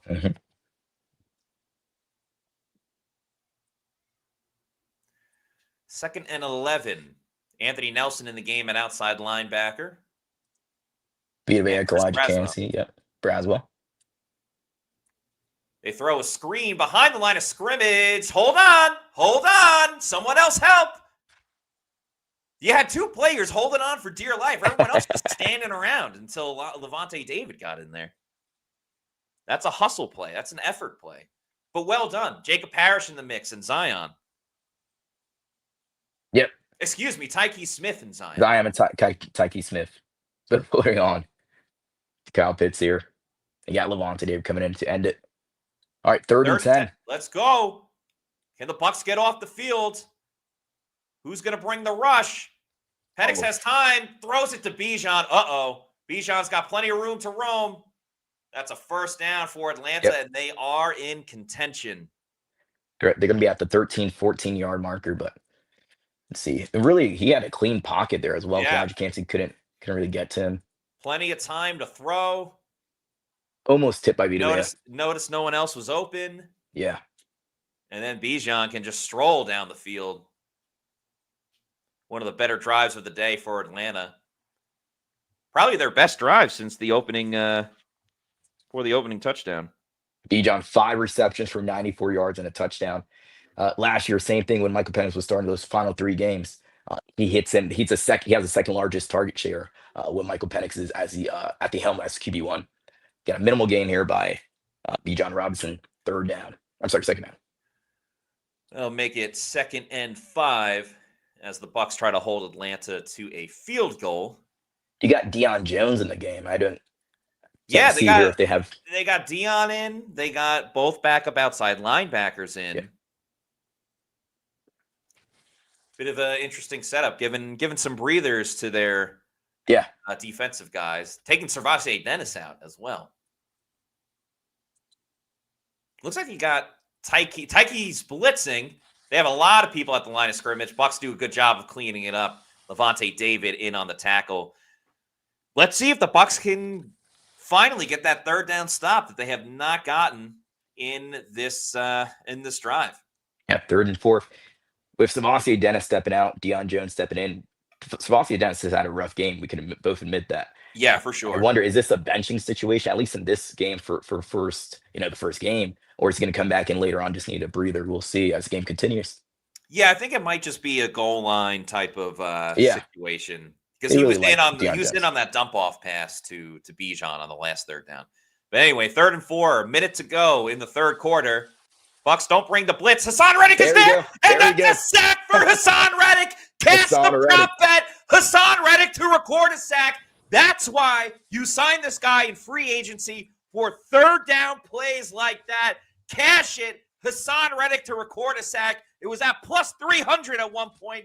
Went down to plus 160. Regardless, that's a big payday. I had it on Pewter Picks and Props. Let's make some money. Wow. Let's make some money. Hassan Reddick. There we go. He beat Wilkinson, and then the right guard, Chris Lindstrom, tried to hold on to him, but Hassan Reddick, with all his momentum, got to the quarterback. 36-yard attempt now for the Atlanta Falcons. Let's see if they make it.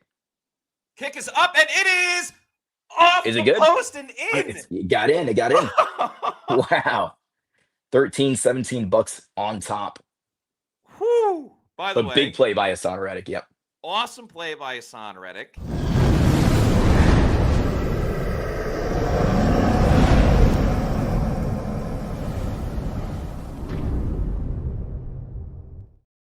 So freaking close right then and there. But the doink goes in for Atlanta. Is now 17-13. Cash those Hassan Reddick sack prop bets. Oh, that was a big one.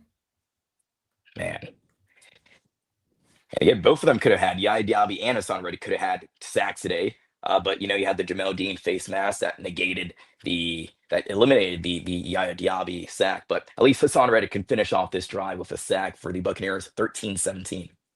Dashmo says Reddick sack plus 3K. Hell yeah, that's what I'm talking about.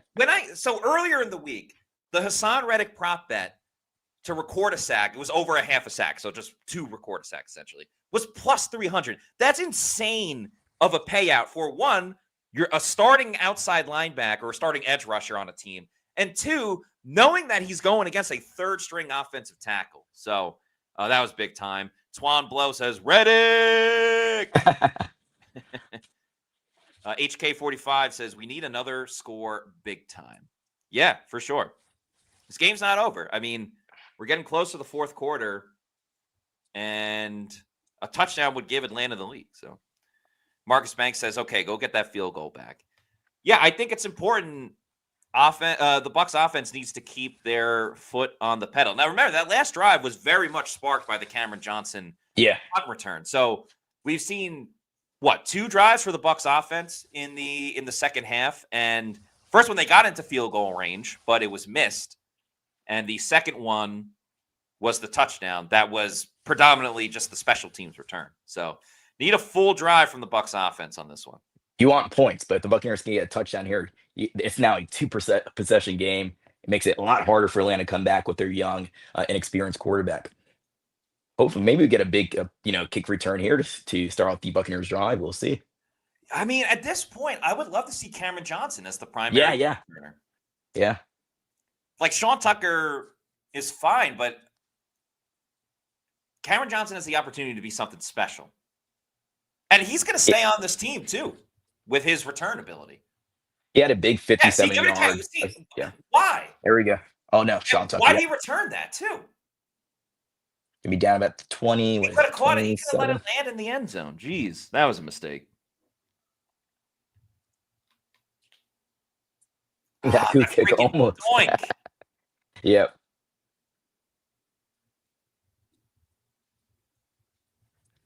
(17-13), 14 seconds left on the clock here.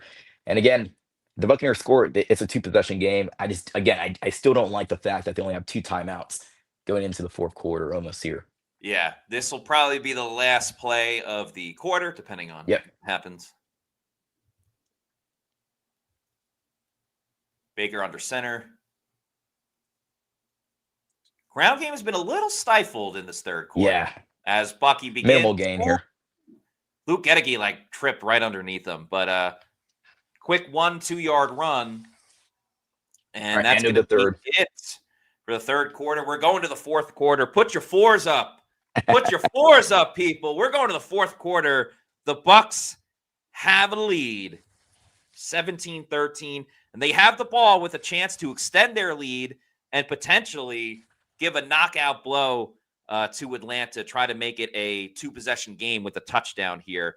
By the way, there's more football to go. These are just the 1 o'clock games. There's the 4 o'clock games. There's Sunday Night Football, Monday Night Football as well tomorrow.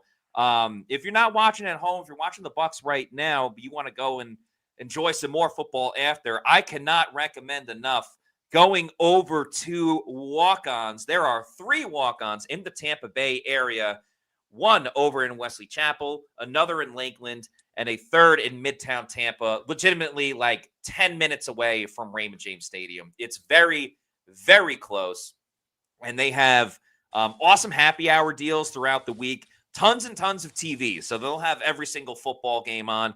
It's great to pregame before Bucs games. It's great to tailgate before Bucs games and enjoy other football as well. And for a limited time only, you can enjoy some different kickoff cocktails that they have, whether it's the Walk-On's Whiskey Sour, the Player's Punch, or the Strawberry Mule. Try it out all over at Walk-On's. Big screens, bold snacks, and all the hype. Yeah, their happy hour deals and their appetizers are incredible. Spinach artichoke dip I had the other day. The wings are fantastic. Great arrangement of drinks as well, with beers too, outside of the liquors. But yeah, try one of these kickoff cocktails over at Walk-On's, 3 in the Tampa Bay area. As I mentioned, we are getting into the fourth quarter of this game. Bucs versus Falcons. Pewter Report's Matt Matera and Daniel Morales on for the call. How do you think the Bucs go about this second play call getting into the fourth quarter, Daniel? Again, so far, the running game hasn't looked too good in this second half of the game. Just continue to get Baker Mayfield in rhythm, to end out this game. If they go up again, if they score that touchdown, it's a 2-possession game. And I don't know if Michael Penix Jr. playing from such a far back lead, 2 possessions, with us entering the final quarter here, if he's going to be able to come back. So it's going to be really good if the Buccaneers can go down the field, score a touchdown here. Maybe we see a Ted Johnson touchdown, some kind of real shifty. Every time you give him the ball, it looks like a punt return. He hasn't had a completion yet, a reception yet, but I like to see them get him the ball, see what he can do. Yeah, Tez hasn't really been a factor in this one. And that's fine. Again, not every rookie is going to be incredible out of the gate. But this is a really important drive for Tampa Bay. 2nd and 9, first play of the fourth quarter. They fake the handoff to Bucky. They fake the draw. Baker going deep down the field, looking for Evans. Ooh. Just a little too high for just Mike. a bit. Yeah. Baker not having the best passing day. Mike had a step too. Yeah, Mike was open in the middle of the field. Yeah. Had Mike kind of turning. That's the big play the Bucs were looking for. He's going to want that one back. Man. 3rd and 9 now. Another opportunity for them. Rachaad White in the game at running back.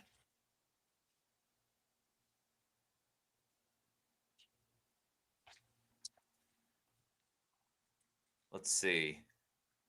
Falcons blitz from the right side. Baker's got to move around in that pocket. He's going to scramble again. He makes a guy miss. He's got the first down. The freaking guts of Baker Mayfield, ladies and gentlemen. Gutsy performance by Baker. Yeah, you mentioned earlier, not the best game with his arm, but when he needs to get that first down with his legs, he's going to get you that first down. What a tremendous play. Yep, first down keeps the drive moving. Whew. This dude has guts. I mean, we already knew it, but yeah. This dude, he puts his life on the line for this team, as does every player in the NFL. The Falcons, defensive coordinator, had some big praise for him. Said he's gone from a player who's good to borderline elite. Ooh, a little inside handoff to Emeka Egbuka. I like Creativity from Josh Grizzard, giving the ball to the rookie wide receiver, and that's the best run play the Bucs have had in the second half of this game. 9 yards for Emeka Egbuka.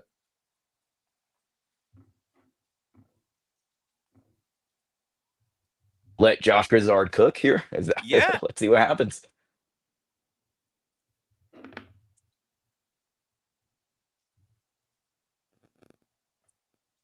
What did I say? 98 rushing yards for the Bucs today? Yeah. Second down. Doesn't feel that way, but yeah. Play action. Baker has time. Dumps it off to Bucky. Ooh. I don't think he got the first down. No. But that's fine. I mean, again, 2nd and 1, you try to go big. They didn't lose yards on the play. Mm-hmm. Honestly, I kind of think you QB sneak it here. It'd be a day in the game. Let's put him at fullback. Maybe a goal line. We haven't. Yeah, that'd be really awesome. Yeah. We haven't seen too much goal line for the Bucs in terms of like at the 1 yard line. Yeah. Bucky stays in the game on 3rd down. No Evans. Derman motion. He got it. Bucky gets the first down and a little bit more. An important first down for the Bucs. They keep the clock churning. Keep it moving. They just get over midfield. Very important 3rd down for Tampa Bay. As Johnson back out here in the field, let's see if they get him involved in some kind of way. Yeah, he could be another gadget play type of guy. Yeah. I mean, they did it with Egbuka. Also interesting, and I guess maybe we won't get it for this game, but we have yet to see the pony package with 2 running backs in the game. As Johnson in motion. Play action again. A lot more play action. A screen to Bucky Irving, who slips, loses some yards.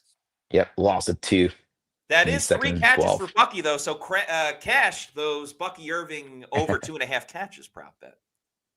Not the ideal type of throw to Bucky. It was, he juked out Ellis there. Yeah. But the defender's Diablo came in, ended that play. 2nd and 12. I've been more impressed with the Falcons linebackers today than I would have thought. Yeah.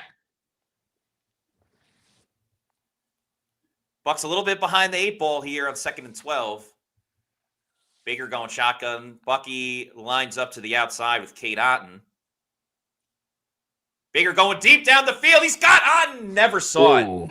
Never saw it. Looks like a little miscommunication on that one. Baker says, my bad. That's on him, yeah. Otton was open. And nobody down there. See exactly how you get so open. Bucs are at midfield. They're not in inside release just yet. Oh, man. Yeah, both defenders went down for the check down. And, man. Egbuka was connected too. Yeah. Baker knows he had a touchdown if he would have connected. Oh, man, that's on him. 3rd and 12 now.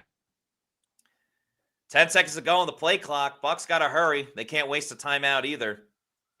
No. I wonder if it's 4-down territory if the Bucs get into contention. Baker throwing deep. Oh, another bad throw by Baker. He's very angry at himself. Bucs are going to have to. I think Sterling Shepard was open, even if he was able to closely connect with that. He had 2 defenders right on him. I don't know if there was anything else open, but not the best decision there. Not the best throw also.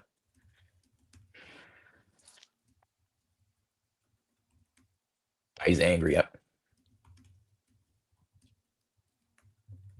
Buccaneers could have been up 24-13 if he was able to connect with Cade Otton, who was just wide open down the field. Let's see if Riley Dixon can pin him back.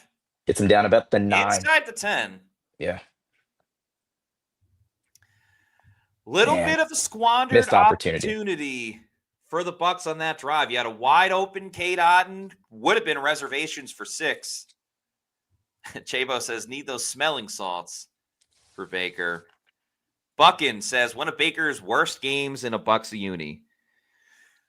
I would say it was one of Baker's. It's Baker's worst opening game of the season. Q's44, the resident Syracuse fan of the Pewter Report chat, says, nice, Riley. Well done by Riley Dixon. A nice punt inside the 10. I think they found their punter for the long term here. Yes. Been a bit of an open door with their pass, like Jake Camarda. But I think Riley Dixon, the first time I got to see him out there, day 2 and day number 3 training camp, he just booms that ball. He has so much power in his leg. It's just, he's a punter that the Buccaneers are going to have here, hopefully for the long term.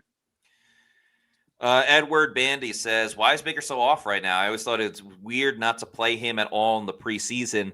Yeah. I don't know how much of a timing thing it is. He's just got to make the throws. I don't know if he plays in week 2, if that, gets him ready for the in-game stuff.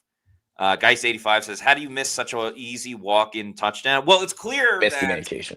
Yeah, he thought Otton was going straight down the field, but Otton's route was to the outside, or around the outside, as Eminem says, without me. Clack 5 White need a stop defense. They absolutely do. Now they do have them pinned back at the 10, and certainly if they're able to force a 3-and-out, Daniel, then you put Atlanta in a situation where they got to punt it back to Cameron Johnson, who was sensational on his last 59-yard punt return. So you always want a 3-and-out. That's a no-duh. But certainly where they are on the field, certainly the opportunity that the Bucs would like to have. He's an explosive game changer at the returner position. He had the 57-yard return to end out the preseason. And then now 59-yard. You just give him the ball. I would kick out of bounds or something. Find a way to not let the ball fall in his hands. But yeah, he really changed the momentum for that drive. The Buccaneers were able to capitalize with the touchdown. Just a reminder for everybody, we're going to have a Pewter post-game show today. Once the game is done, myself and Scott Reynolds around 4:30. We'll see what time the game ends and when we talk to Todd Bowles and Baker Mayfield. But we will have that post-game podcast just about an hour from now, recapping everything that happened in the game, and hopefully it is a Buccaneers win. And we have our very own Josh Capo out there at the game. He's covering for Pewter Report here. Love Josh, great guy. Josh is the man. Okay, first drive. Servassier Dennis making a play after the struggles in his game. Comes up huge with that tackle on first down, making it 2nd and 11.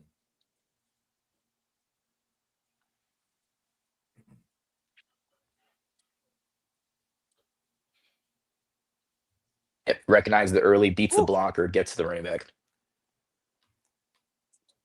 I think he's calling a hold here. Yeah, not gonna call a hold. They don't give it to him. Yep.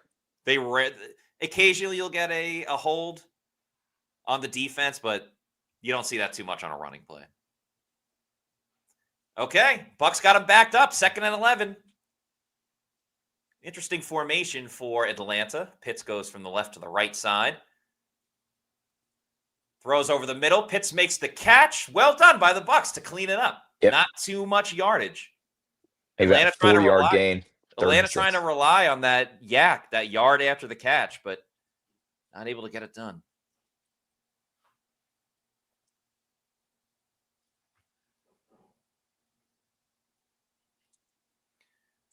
Under 10 minutes to go, a crucial third down. Bucs had some issues getting off the field the last time. They did hold Atlanta to a field goal with that big Hassan Reddick sack. Let's see if he can recreate the magic. Reddick's at the bottom of your screen, getting a little help from Bijan. The throw over the middle is caught. It's out. Are they going to say it's incomplete pass? Tyke Smith. Are they saying it's incomplete? They are. Exceptional play by Tyke Smith, staying with it on Pitts. Gets it out, Cal Pitts' hands. You got to come through with it the whole way. Yep.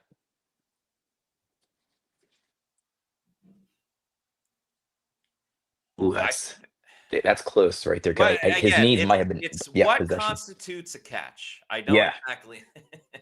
His knees, I believe both his knees were down. The knees are down, but are they saying, one Mississippi, two Mississippi? I don't know. They called it a non-catch.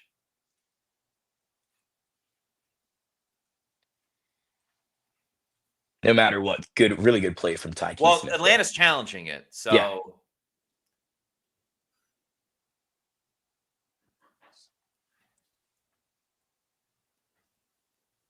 Okay, so we're going to see the replay about 10,000 more times. This is probably a good opportunity to take a look around the rest of the league. So, Bucs, of course, are leading 17-13. Bengals are up on the Browns by a single point, 17-16.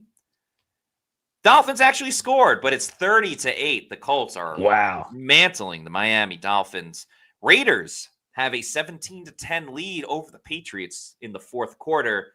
Never easy going West Coast to East Coast, but job well done there. Cardinals have a 20-10 lead over the Saints with just under 5 minutes to go in the fourth quarter. Saints not getting blown out, so credit to them. Jets are down 31-26 against the Steelers. However, the Jets do have a 3rd and goal coming up. Giants hanging around with the Commanders. They are down 14-6, but making that a one-score game. Yeah. And Jaguars-Panthers has finally resumed. They're actually about to end the second quarter. It is Jaguars 17, Panthers 3. So pretty dominated by Jacksonville in that game once they resumed. Not much from my guy, Brian Thomas Jr. Only one catch for 11 yards. Oh. Wow, Justin Fields just ran it down to the 1 yard line. It'll be 4th and goal for the Jets. Tanner James Goff says, can't overturn that. No conclusive evidence. Geist85 says, it's a first down because Bucs are worse in the league covering the middle. Grace Point says, I don't know if Antoine Winfield Jr. gets a second contract. Well, he got the contract extension. Spits on Sports says, catch. Rolf Steinbauer, excuse me. Rolf Steinbauer says, hoping this is Baker's rock bottom and he improves. I think Baker will be fine. He struggled early on in training camp as well. Had all those interceptions, clean it up as time progressed. But he'll be okay. He'll be fine. It just the Atlanta Falcons are a tough defense to go against. They play in really tight coverage. If his guys aren't open, it's not much he can do. He's had some poor decisions also. About maybe 3 plays you can say could have been turned over, could have been interception. Let's see how they call this. We're back here. Looks like it's a catch just based on the replay and Michael Penix Jr. being on the field. Ike Smith not a catch. Yep, call reverse. So it's a first down for Atlanta. So their drive continues. Still pretty far away. So Bucs are going to have to pull up their britches and try to get a defensive stop. How about a turnover, right? That'd be nice. Penix had 3 interceptions in his 3 career starts. I would say maybe just one of them was on him. That was against the Washington Commanders. He threw it directly to the safety. But the other 2, one was in Kyle Pitts' hand. He coughed it up, gave it to the defender. And the other one was a tip off of the helmet. Ooh, really good pressure. Vita Vea with a huge hit, Zion! Oh my God, this is pathetic by Zion McCollum. Man. Absolutely pathetic. And they're going to call Vita Vea for roughing the passer. Yeah. But Zion McCollum, there's no excuse. There is not one iota of an excuse for Zion McCollum. He's got to catch that. And I want to see the replay about Vita Vea because he hit him hard. But if he didn't hit him in the head, that's just a hard hit. Zion McCollum, that's roughing the passer, ridiculous. Yeah. Utterly ridiculous. That's 2 now for Zion McCollum. Hitting his hands just can't come down for either way. You have to roughing the passer that we're seeing the replay to now. Vita Vea was being held also. It would have been negated at this point. Yeah. He hits him in the head. Yeah. Can't do that.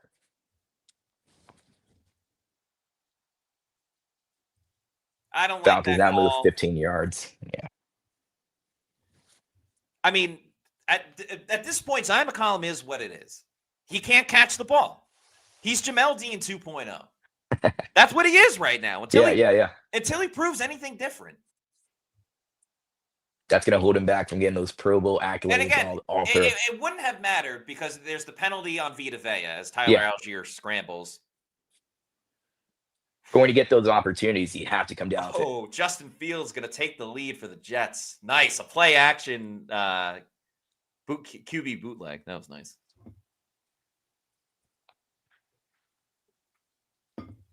Me and Adam took the Steelers. I know Josh Capo took the Jets. So, well, who did you pick for that game? I mean, Adam's an Aaron Rodgers homer. Yeah. I would have been shocked if he didn't go with the Steelers.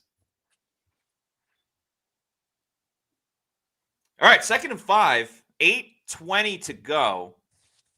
Bucs are up 17-13. Atlanta's getting into field goal range based on the inability to get off the field on 3rd down and good run stop. roughing the quarterback call. But to me, this is 4-down territory now with the amount of time left in the game, where they are on the field.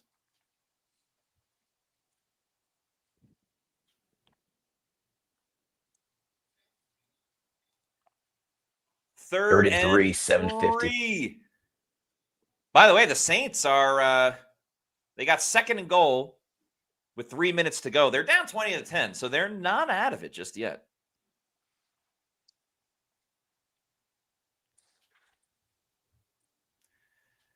What do you do if you're the Bucs? The blitz hasn't gotten home. They've allowed short gains. Uh-oh. Hassan Reddick's in there. Throw to the outside. Oh, man. Completed. The Bucs First down. 2nd away. Yep. From getting home. I mean, this has been a carbon copy of what we saw when things didn't work with the Bucs last year. That was the carbon copy.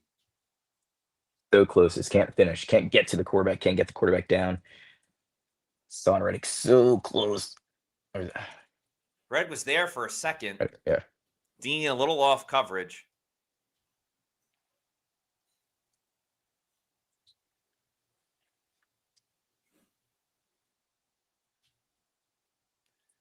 New set of downs for Atlanta. Gains in here for Vita Vea. Crunch time in the game. Oh, the ball is tipped. I think that was Servassier Dennis. Yep, Dennis. Well done by Servassier, making up for some shaky play the first 3 quarters, but he really has brought it in the 4th quarter. A TFL early on. There we go. Yep, off his right hand. Woo!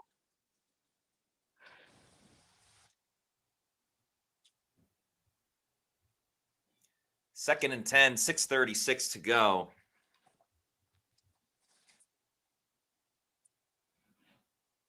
Bulls, HK45 says, Bulls send a corner blitz at this point outside of Reddick.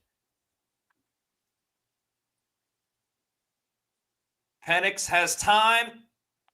Connected. Pass caught to Drake London. They'll make a 3rd and short. You got a flag in a place. Are they calling another roughing the passer? That's ridiculous. Roughing the passer, yep. On Greg Gaines. Automatic first, 15-yard gain. undisciplined by the Bucs. Oh yeah, he hit him way too late.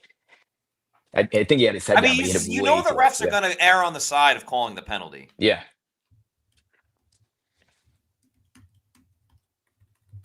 Greg Gaines, too, not a young player, a veteran, and making those kind of mistakes. Yeah. And I get it. Like, if this was the NFL 10 years ago, that's not a penalty. Yeah. But we're in modern day times, it's going to be called. They want to protect the quarterbacks, have them out there on the field. And listen, I get it. It's difficult to go full speed and just say, oh, I'm going to slow down and not hit someone. But I don't know. Braswell, Nelson in an edge. Good stop here by, again, Savasier Dennis had the tip pass. Now stop the run. For sure. You got to wonder, too, depending on where they are on the field, Atlanta might be in a situation where they say, we're just going to go for it on fourth down no matter what, versus kick the field goal, go down by a point, and then risk trying to stop the Bucs.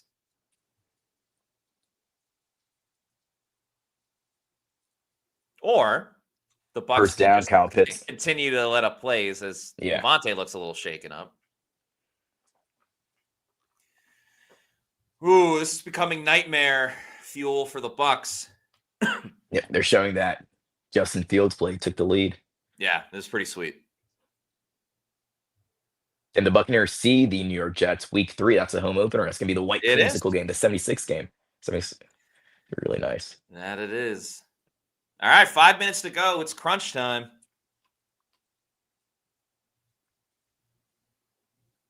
I could see this game going to overtime. the way it happened last year. He keeps the legs moving. His offensive line. Bijan Robinson keeps it moving. Get about 5-6 yard gain there. Something like that. If you're the Buccaneers, you got to make sure they don't score a touchdown here. Because then you got to go down the field and you got to score a touchdown with only 4 minutes, some change remaining. Shaggy says, haven't we seen this movie? We have. Remember, this is like a 90-yard drive. Yeah. For Atlanta. They were pinned back all the way up to 9. 2nd and 4. And get the first down again, and you set it down so closely here also. Bijan with the run Robinson. On 2nd down. Just short. Yep. And Zion 3rd and 1. Down. Looks like Zion's injured. He went to the ground. Oh, yep. That's not good. They just got him a new contract. Yep. Oh, shoulder yeah. righted. Yeah, he felt it right away. Looks like his shoulder. Man. Now, the Buccaneers do have a lot of depth at corner, but you got Benjamin Morrison still out. Now Zion McCollum. I can see also them moving Jacob Parrish outside right now since I think so. Especially you don't really need the nickel with where they are on the field. Yeah. But not a good sign, not a good injury. Hopefully he's okay.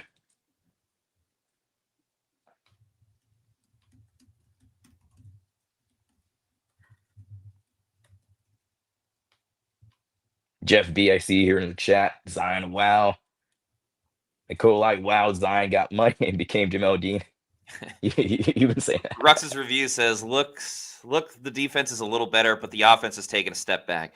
Yeah, I mean, I would blame the offense a little bit more than the defense in this game. Like, the defense has only allowed 1 touchdown. Again, it's Josh Grisard's first time ever calling plays. Right. At the NFL level. So this is going to be something that you see. Again, it's a marathon, not a sprint. You're going to see them continuously improve. Is it going to be as good as Dave Canales was or Liam Cohen, right out of the gate? I don't know. But, I think you're going to see an improvement week to week. And the Buccaneers are going to be back to scoring 30-plus points a game eventually. Yeah, again, like, I'm not blaming Todd Bowles a ton. Like, the defense at this point has only allowed 13 points. It's not as if... Yeah. It's not as if they've, like right now the Jets Steelers is 32-31. Yeah. It's not like this has been a shootout by any means. And that first game, the Buccaneers faced the Atlanta Falcons week 5. Kirk Cousins had 500 plus yards. Yeah. It's nothing like, it's not insane numbers. Both Drake London and Darnell Mooney both had over 100 yards. I believe Drake London had 154, some crazy stat line. But I mean, at this point, either the Bucs are going to be leading 17-13, or they're going to be down 20-17 or 19-17, depending on the extra. Yeah, that's really is what it comes down to right now. Because with it being 3rd and 2, 3rd and 3, Atlanta's not going to settle for a field goal from there. No, and they still can get the first down at the 1 yard marker. So you get another 4-7. Yeah, that's it. You want to keep going. Yeah. And now with the clock ticking, that's where you kind of get screwed over with the one less time in. Yep, we talked about that, not having that timeout. All right, 3rd and 1. Bijan is not on the field. Wow, the Saints are going to get the ball back with a chance to tie it up. They're down 20-13. Oh, wow. 3:51 to go in the Bucs game. We're back here. They are trailing. Big 3rd and 1 situation. I do think it's 2 down territory regardless. Algier. They get the stop. Gets stopped on 3rd and 1. Becomes a crucial decision for Raheem Morris and Atlanta. Whoo-wee. Man, do you go for it? They are going risk it all. it. Yeah, Bijan's on the field. Makes it 4th and 1. This could be the ball game right here, folks. Yep. If the Buccaneers get this stop, you just got to be able to continue getting first downs, run out that clock. You get out, you escape in Atlanta with a victory. 3 minutes to go. 4th and 1. They're going to pass it. Penix is rolling out. The Bucs fall. Yaya chases after him. He fumbles the ball. Antoine's got the ball. He's heading the other way. What's the call? What's the call? Winfield's still running. What is happening? Pandemonium. So 2 Bucs collided with each other. Looks like Penix got the first down, but then he fumbled it into the end zone. He was untouched, and he fumbled it into the end zone. That's got to be a touchback. That's a touchback. Now, Winfield was out of bounds when he touched it, but that's a touchback. What are we doing here, folks?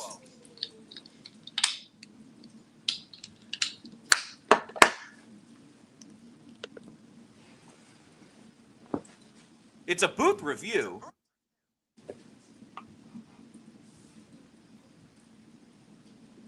Looks like Daniel's having some technical difficulties. We'll bring him back Matt, can you hear me? Yeah, you're good. Okay. All right, cool. You're back. I don't know what the heck just happened there. Yeah, I missed that looking down from. Can you just explain what just happened? So Penix, they threw it on 4th and 1. Penix scrambled to the outside. He dove for the first down, and it looks like he got the first down, but he was never touched, and he lost the ball, and it went into the end zone. So Antoine picked it up and started running the other way, but he fumbled it into the end zone. So I think that's a touchback. Man. They're reviewing this. Okay, cool. Thank you for catching me back up. That would be a big if that's a that's a touchback. That's a huge play for the Tampa Bay Buccaneers. You can close out this game by just running the ball, getting the first down. He fumbled the ball. There's no way the ball reached the goal line. Yeah. Before he lost it. Yeah, that should be a touchdown. As Marvin for Christ says, should have been a touchdown by Winfield.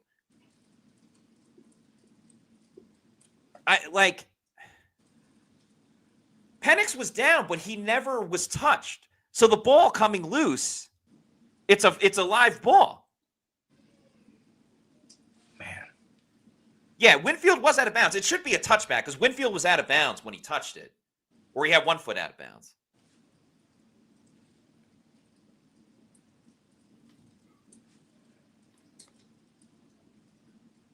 That has to be a touchback.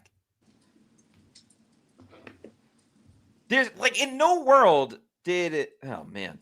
It feels like every time the Buccaneers play each other with the Falcons, you always get these close to the goal line situations. Yes, why? Every single time.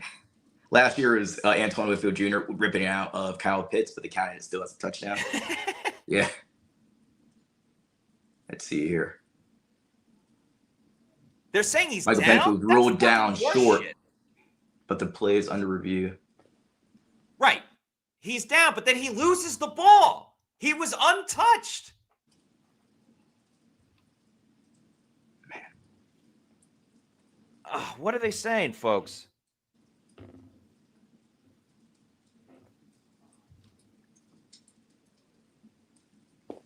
Oh, man.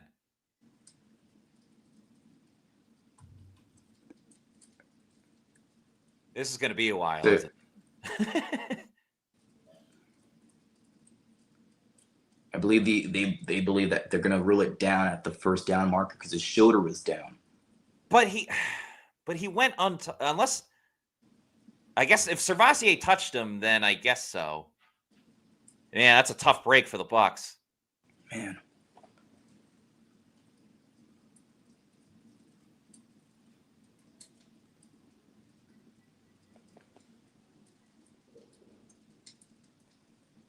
Yeah, it looks like they're going to get the first down here.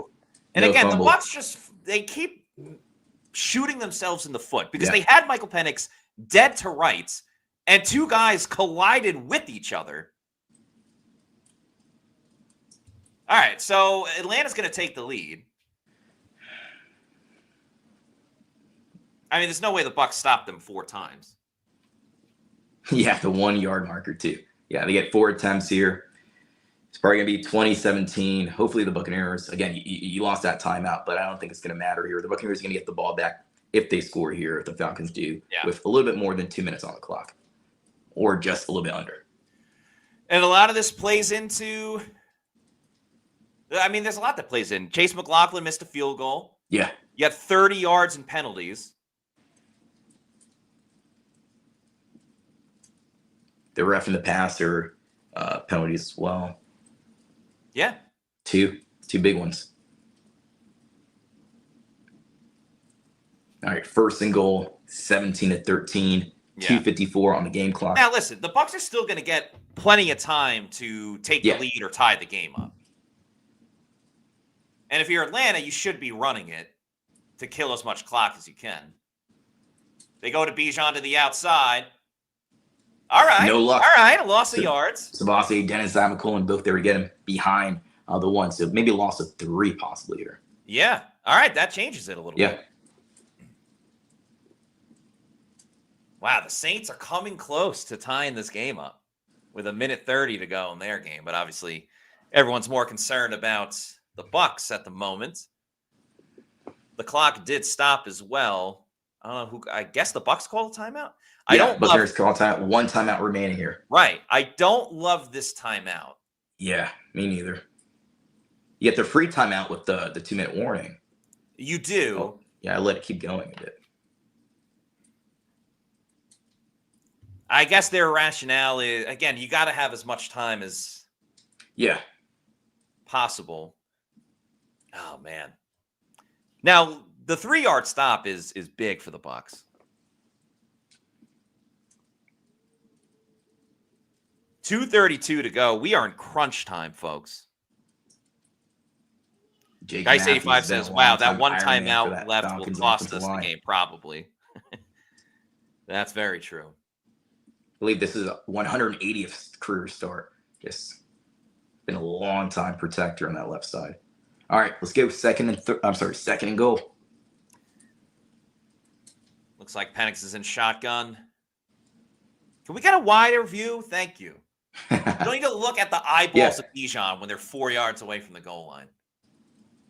Penix is going to throw in the end zone. Nope. Incomplete. Jamel Dean knocks it away. Tyke Smith. So that's big time right there because it stops the clock with 2:32 to go. Bucs keep a timeout. Difficult throw. He put it in the right spot. Just good coverage.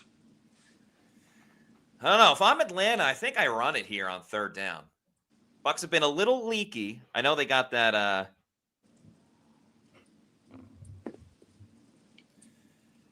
They could have. They did get that stop on the last one. 3rd and goal. 5 seconds to go on the play clock. Ray McLeod in motion, coming across the middle. Penix looking, throws to the end zone. No, Looks like they call it's it incompletion. incomplete. Wow. The ref's saying incomplete. Not a touchdown for Drake London. Incompletion. Hold on. Okay, now they're saying not a touchdown. Falcons can review. London's not emphatically saying that they scored. Yeah, he's not calling for it here. He's working against Jamel Dean. I think it might have hit the ground. Yeah, I think it went in between his legs. Now, they tried the slant the last 2 plays. Yeah, not a catch. He doesn't. Near his legs. Not the best angle we see here, but. Okay. Yep, nope. Oh, Raheem Morris going to challenge it. Yep. This game's taking 10 hours. At least it's not like the Carolina Panthers and Jacksonville Jaguars. Yeah, that's true. Completely delayed. I wish we had a better angle here. We keep seeing the backside of London. If we got an opposite angle, we can see, exactly what's going on with the ball. But from the refs' angles, they're all saying it's incompletion. Yeah. I legit have no idea. Yeah, I don't know. I can't see the ball.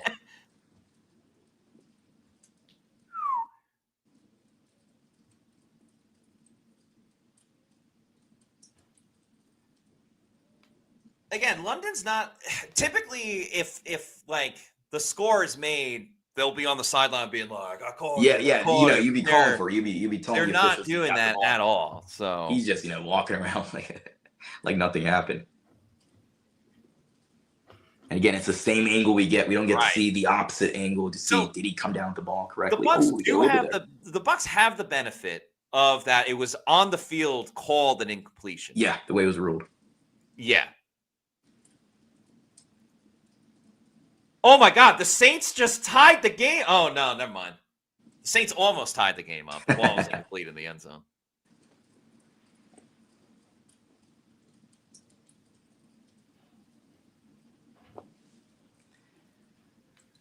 Mike Pereira is getting his money's worth. Yeah.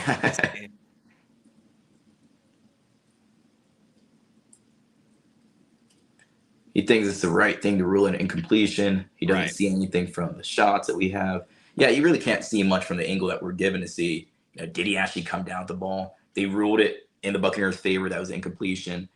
That play might stand. Okay. Yeah, he's saying the same thing here. If there's another angle we can see, did he hold on to the ball? Did it hit the ground? Does he bobble it around? They're calling it here. Nope, they called it incompletion. Okay, all right.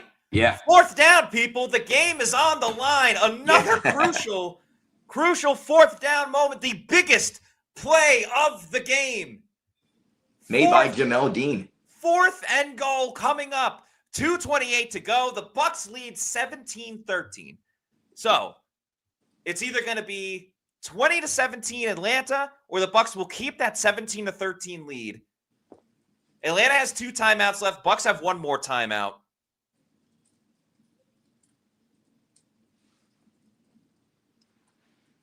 What do you do here, Matt? You think you put in the arm of your young, experienced quarterback, or do you run the ball? You're about what? Running 4 the yards ball out. is. I think you got to throw it. Yeah, I agree. If I'm the Bucs, I bring pressure too. I believe you got Pitts and Drake. Drake going now in motion. You got Zion. That's a false start. That's a false start. Yep. What do we do here? All right. Penix gets the snap. Bucs bring some pressure. Penix has time, looking for the end zone. There's a flag, though. Nope. Yeah, but 2 flags coming out here. They're going to call it. They're going to call it on Savasier Dennis. Man. Up and down game, roller coaster game for Savasier Dennis. And the Bucs' inability to get to the quarterback forces the penalty on Savasier Dennis. Oh, they're going to offset. Yep, you got okay, all right. What in defense? Yeah. Wow. All right. Repeat Bucs catch a little bit of a break, but, they're both penalties, so. Still a bit sloppy play there by Savasier Dennis.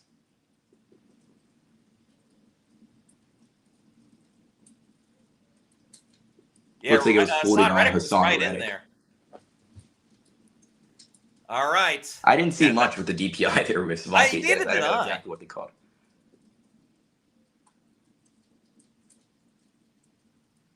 Okay, let's do it all again. 2:23 right, to go. Biggest play of the game, Bucs fans. This is it right here. 2:23 to go. Bucs lead 17-13. It's 4th and goal for Atlanta. Pitts goes in motion, goes back to the right side. Penix gets the snap. Looking, pump fakes. Throws again. He's going to rush. Was he in? Was the knee I down? think the knee was down. If the knee's down, it's at the 1 or right about the 1. Penix is celebrating like it's a touchdown.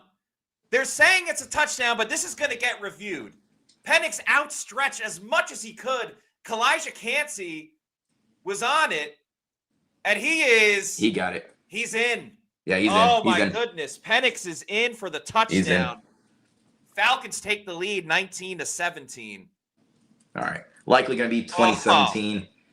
Baker gets the ball one final time.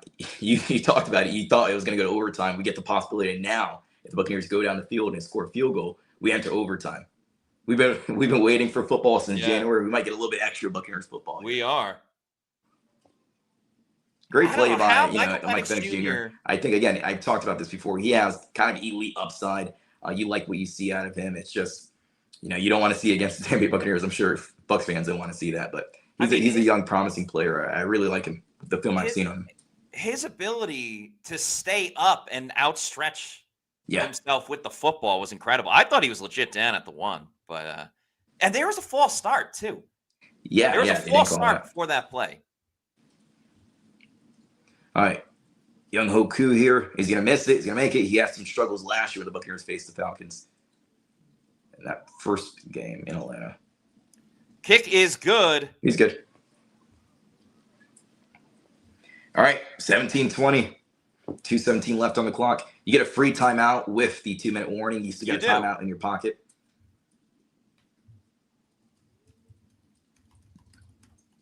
Bucs fans, tell us in the chat how you guys feeling right now. They're down, but this could be a possibility where Baker Mayfield can turn this game around and get the win for the Buccaneers if they're able to go down this field and score. The Falcons are the boogeyman of the Bucs. Yeah, they didn't call that on Jake Matthews, left tackle. Oh.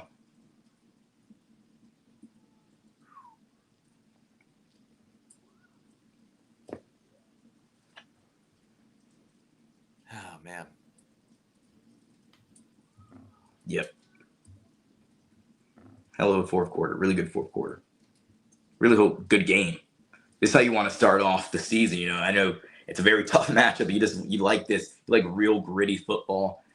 It's just it hasn't been the entire season be Kings of the South. It hasn't been a very pretty game. That's for sure. No, definitely not. Gritty, like a grind.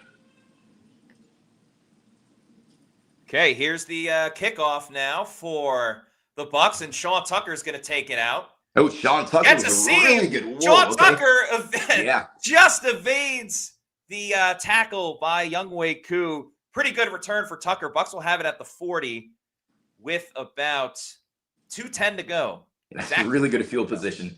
Whether it's Cam Johnson or Sean Tucker, they can really, really, really change, the momentum of this game. And now Buccaneers really good at field position. Can they capitalize on that now?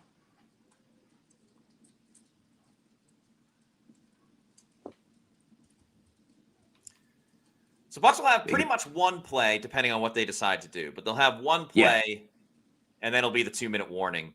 I'm telling you, I think the Bucs should go for the win here. Don't settle for the field goal. Baker in shotgun on first down. Got to get rid of it. Caught by a sliding Evans. That's a first down. So the Bucs are at midfield at the 2-minute warning with 1 timeout. Yep. The Bucs certainly have an opportunity to go down the field, score, and win the game. You don't need many more yards to score the field goal, at least maybe 15-20 from here.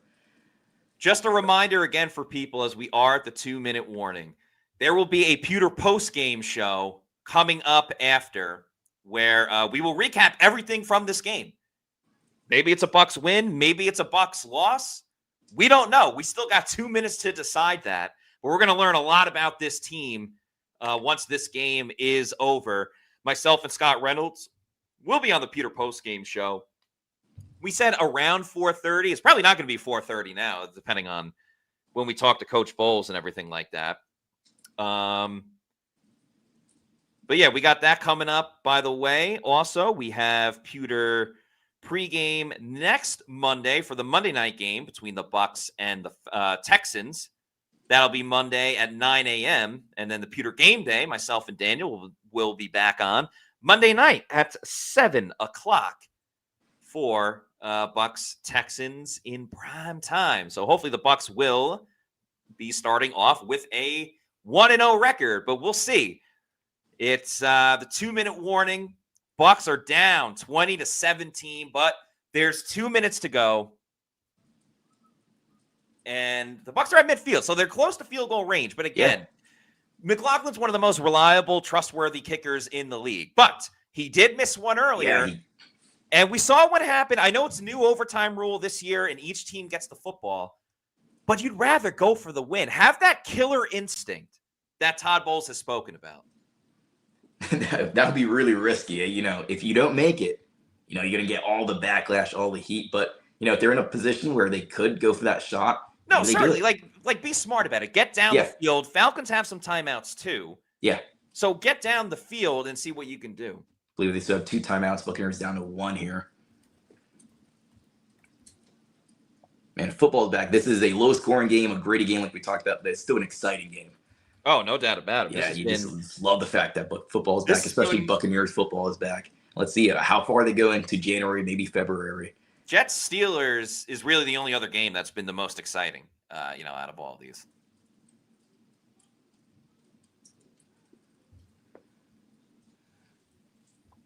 Yeah, they're showing now that Week 5 game and that Week 8 game. The Week 5 game went into overtime.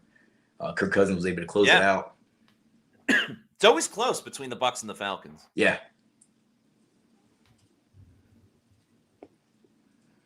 All right, Baker Mayfield and this offense back out here on the field. That midfield here. First play after the 2-minute warning. Falcons bring the blitz. Bucky makes the catch. Very, very short gain, and the clock is running. Now you want to go down the field. You want to score points. You don't want to leave a lot of time for that too. The Falcons. And Atlanta does. Yeah, you're in a weird spot because you want to go for the win.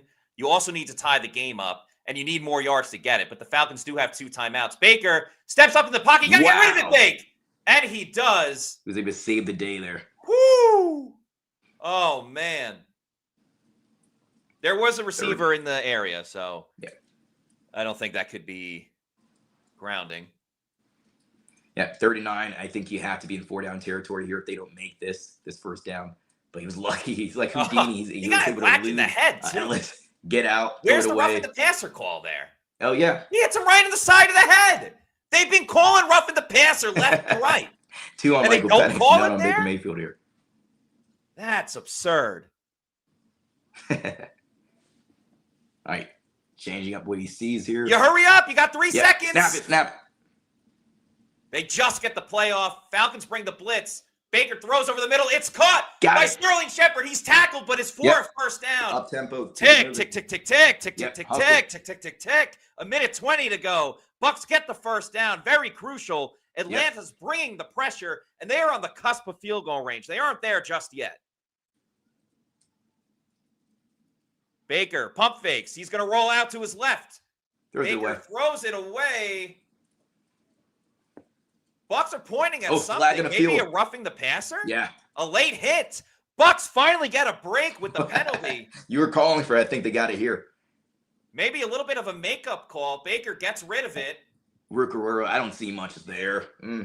Well, Baker sold it at the end. Yeah. He's diving at his ankle, too. Yeah, I don't see much enough there, but they're going to call it. I respect it. Listen, if they're going to call it the other 2 ways, the Bucs are going to call. Yep, rough and passer. There you go. Automatic first 15-yard gain for the Buccaneers.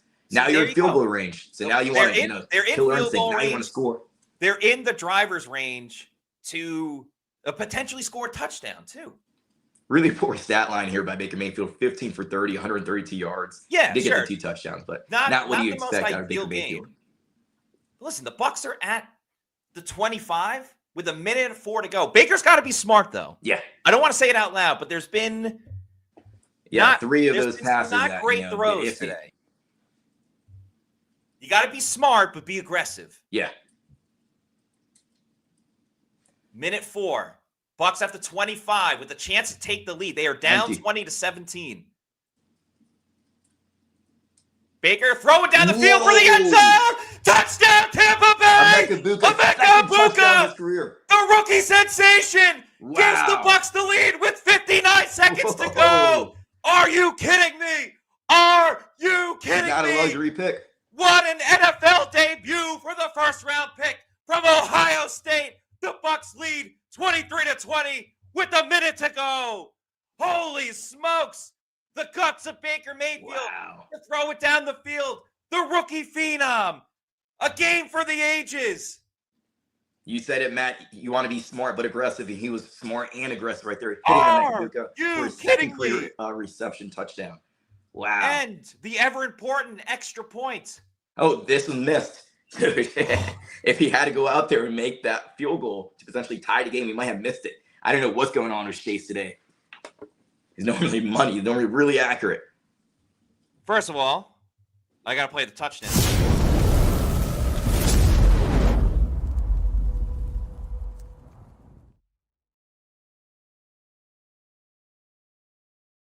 Three-point lead now. Wow. Yeah, only 3-point lead. Falcons still have, what, 1 or 2 timeouts left. Yeah. This could still go into overtime here. Man. That is what a great play. That's a you killer. See Emeka Bucca with a little head hesitation there. Comes back in. Baker Mayfield just connects on a nice, strong pass to Emeka Bucca. Second touchdown for him. Oh, man. That's a killer with the missed extra points. Yeah, though. Again, Falcons have 59 seconds, 2 touchdowns. Penix looks calm, looks confident when he's out there. Doesn't look like a rookie. I don't think this moment's too big for him. Let's see if the Buccaneers are able to stop them and not get the field goal and not extend this game into overtime. This has not been the MO of the Bucs. No. Where's that killer instinct? Where's that killer instinct? Yep. I agree, Matt. Nice tackle. John Bullock, Anthony Nelson, Kayvon Merriweather. 52 seconds to go. Flag on the play. Another flag. Could be on Atlanta.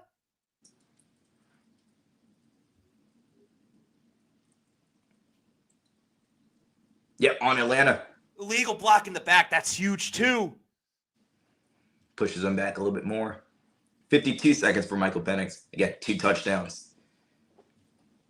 Oh, He's going to have to drive a long way down the field, though. This is a tough one. Man, it's just exciting for football to be back. You love these games that are this close.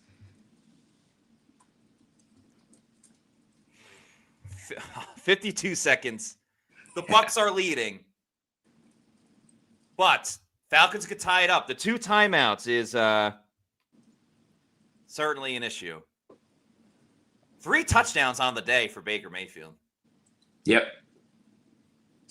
That's a fall. He keeps jumping early. Bucs bring some pressure. Penix is going to run. He's able to get out of it.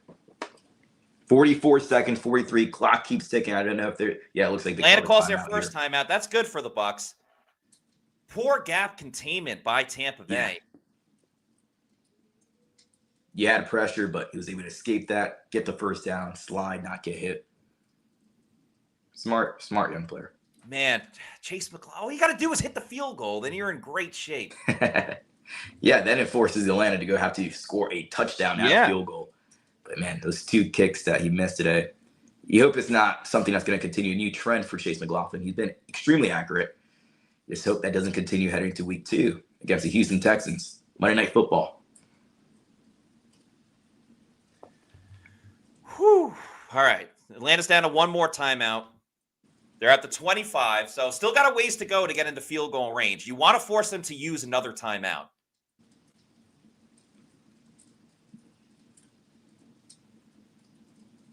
Plenty of time. Oh, boy. Oh, Ray and gets out of bounds. That was worst case scenario. Big completion. Yep, and steps out of bounds. Stops the time at 36 seconds. So now Falcons can run whatever they want to do. Parrish couldn't make the tackle. He went for the stop. I respect the plan for the stop, but if you remember in that Week 5 game, Zion McCollum was a little bit aggressive, tried to go in to swipe the ball down, ends up hurting him. The Atlanta Falcons were able to win it overtime. Yeah. 36 seconds, 1 touchdown, 23 Atlanta's to 20. at midfield. They're right there. And Koo's got a big leg. Yeah, his longest of his career is 58 yards, and they're going to be well in field goal range now. This game, unless they score a touchdown, this is going to go to overtime. Looks like the Falcons called their last timeout.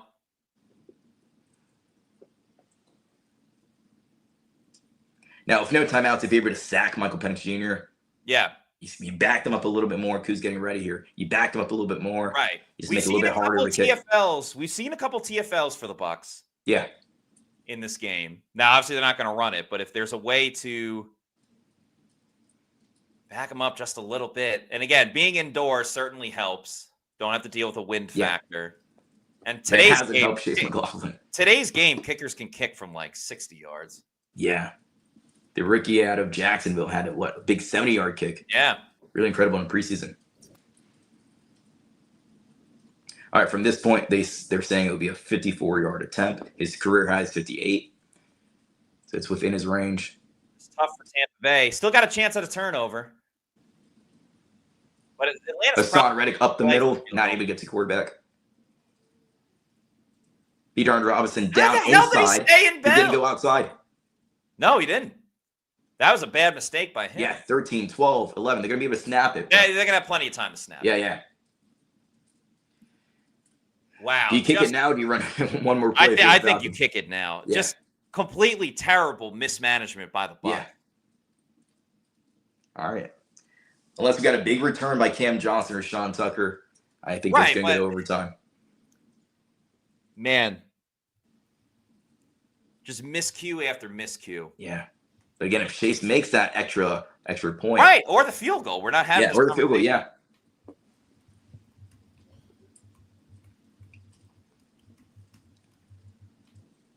Did he step out? Oh, he might have stepped out. Yeah, I think he did. Yeah. Right, but it gives them more time. Yeah. That's probably better for Atlanta.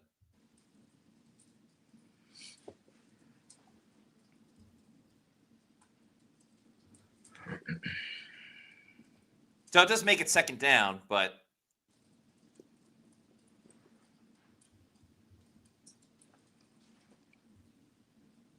if you want to get real risky, they take a shot down the field and into the end zone, but I don't think they're going to be that risky. Nah. I think you just, well, now the game clock's 21 seconds. Right. So, that changes things here. You can run about one more play unless you get sacked. One quick play, get out of bounds. Just get Koo in a little bit better position. If you're the Buccaneers, gives you an extra opportunity, cause a fumble, cause an interception, tackle for loss, sack. Some positive play for the defense. 21 seconds to go. Bucs up 23-20.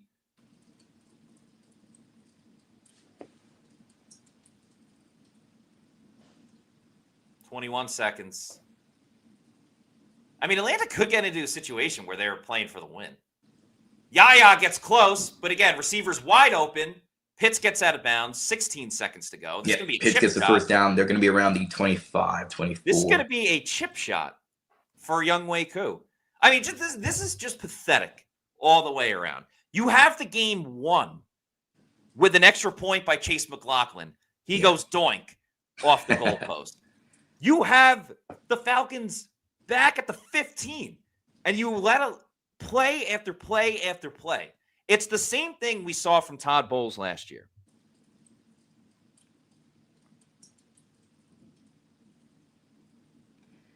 All right, 16 seconds, 1st and 10.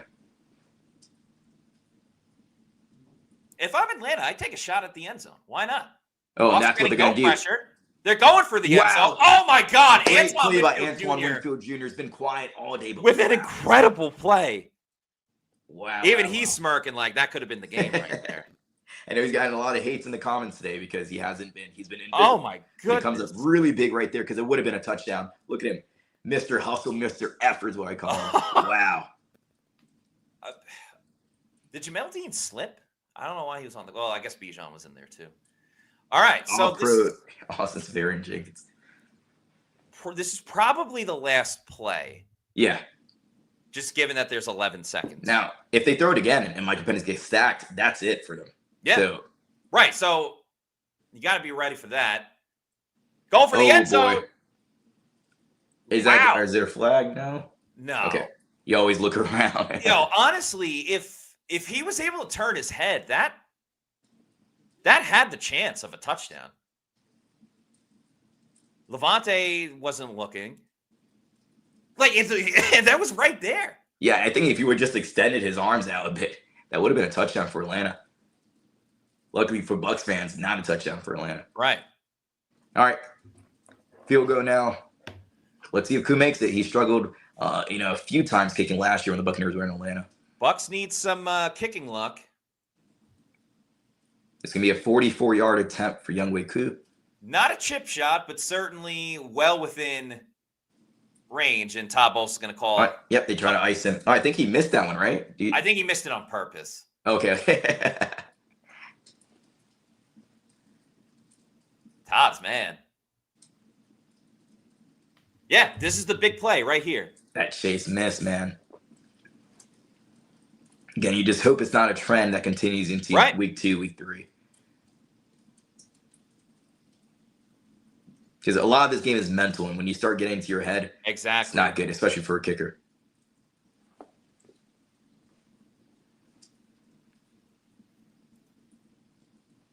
Yeah.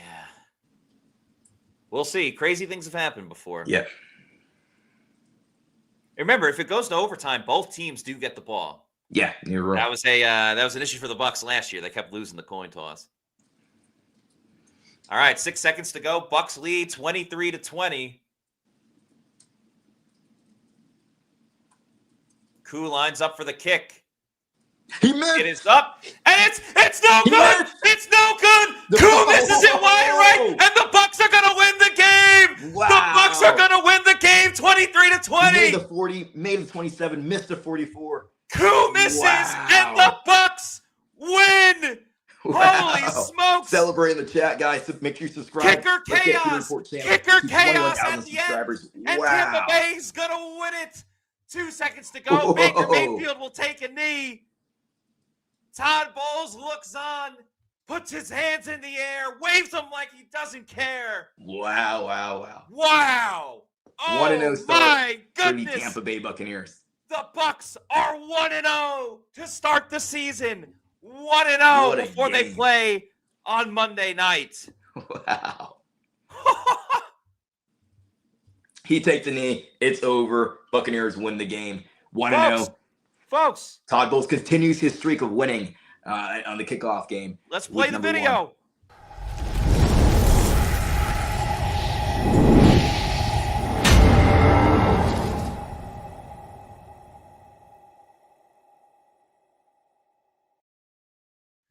Ladies and gentlemen, the Bucs begin the season 1-0. They defeat the Bucs 23-20. By the way, Bucs cover the spread. The under hits, so I'm 2-0 in that area on Pewter picks and props. So make sure you follow all my picks. We're going to have the Pewter post-game show in just a little bit.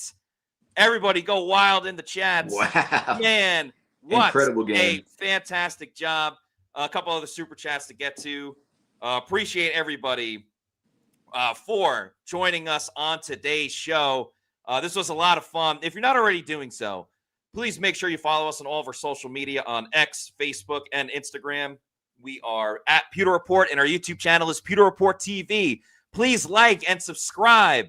Leave a comment on this video as well. How happy are you that the Bucs won? We got the Pewter post-game show coming up in a little bit. So, for Daniel Morales, I'm Matt Matera saying thanks, everybody, for watching, and we'll see you next time for another edition of the Pewter GameDay Show.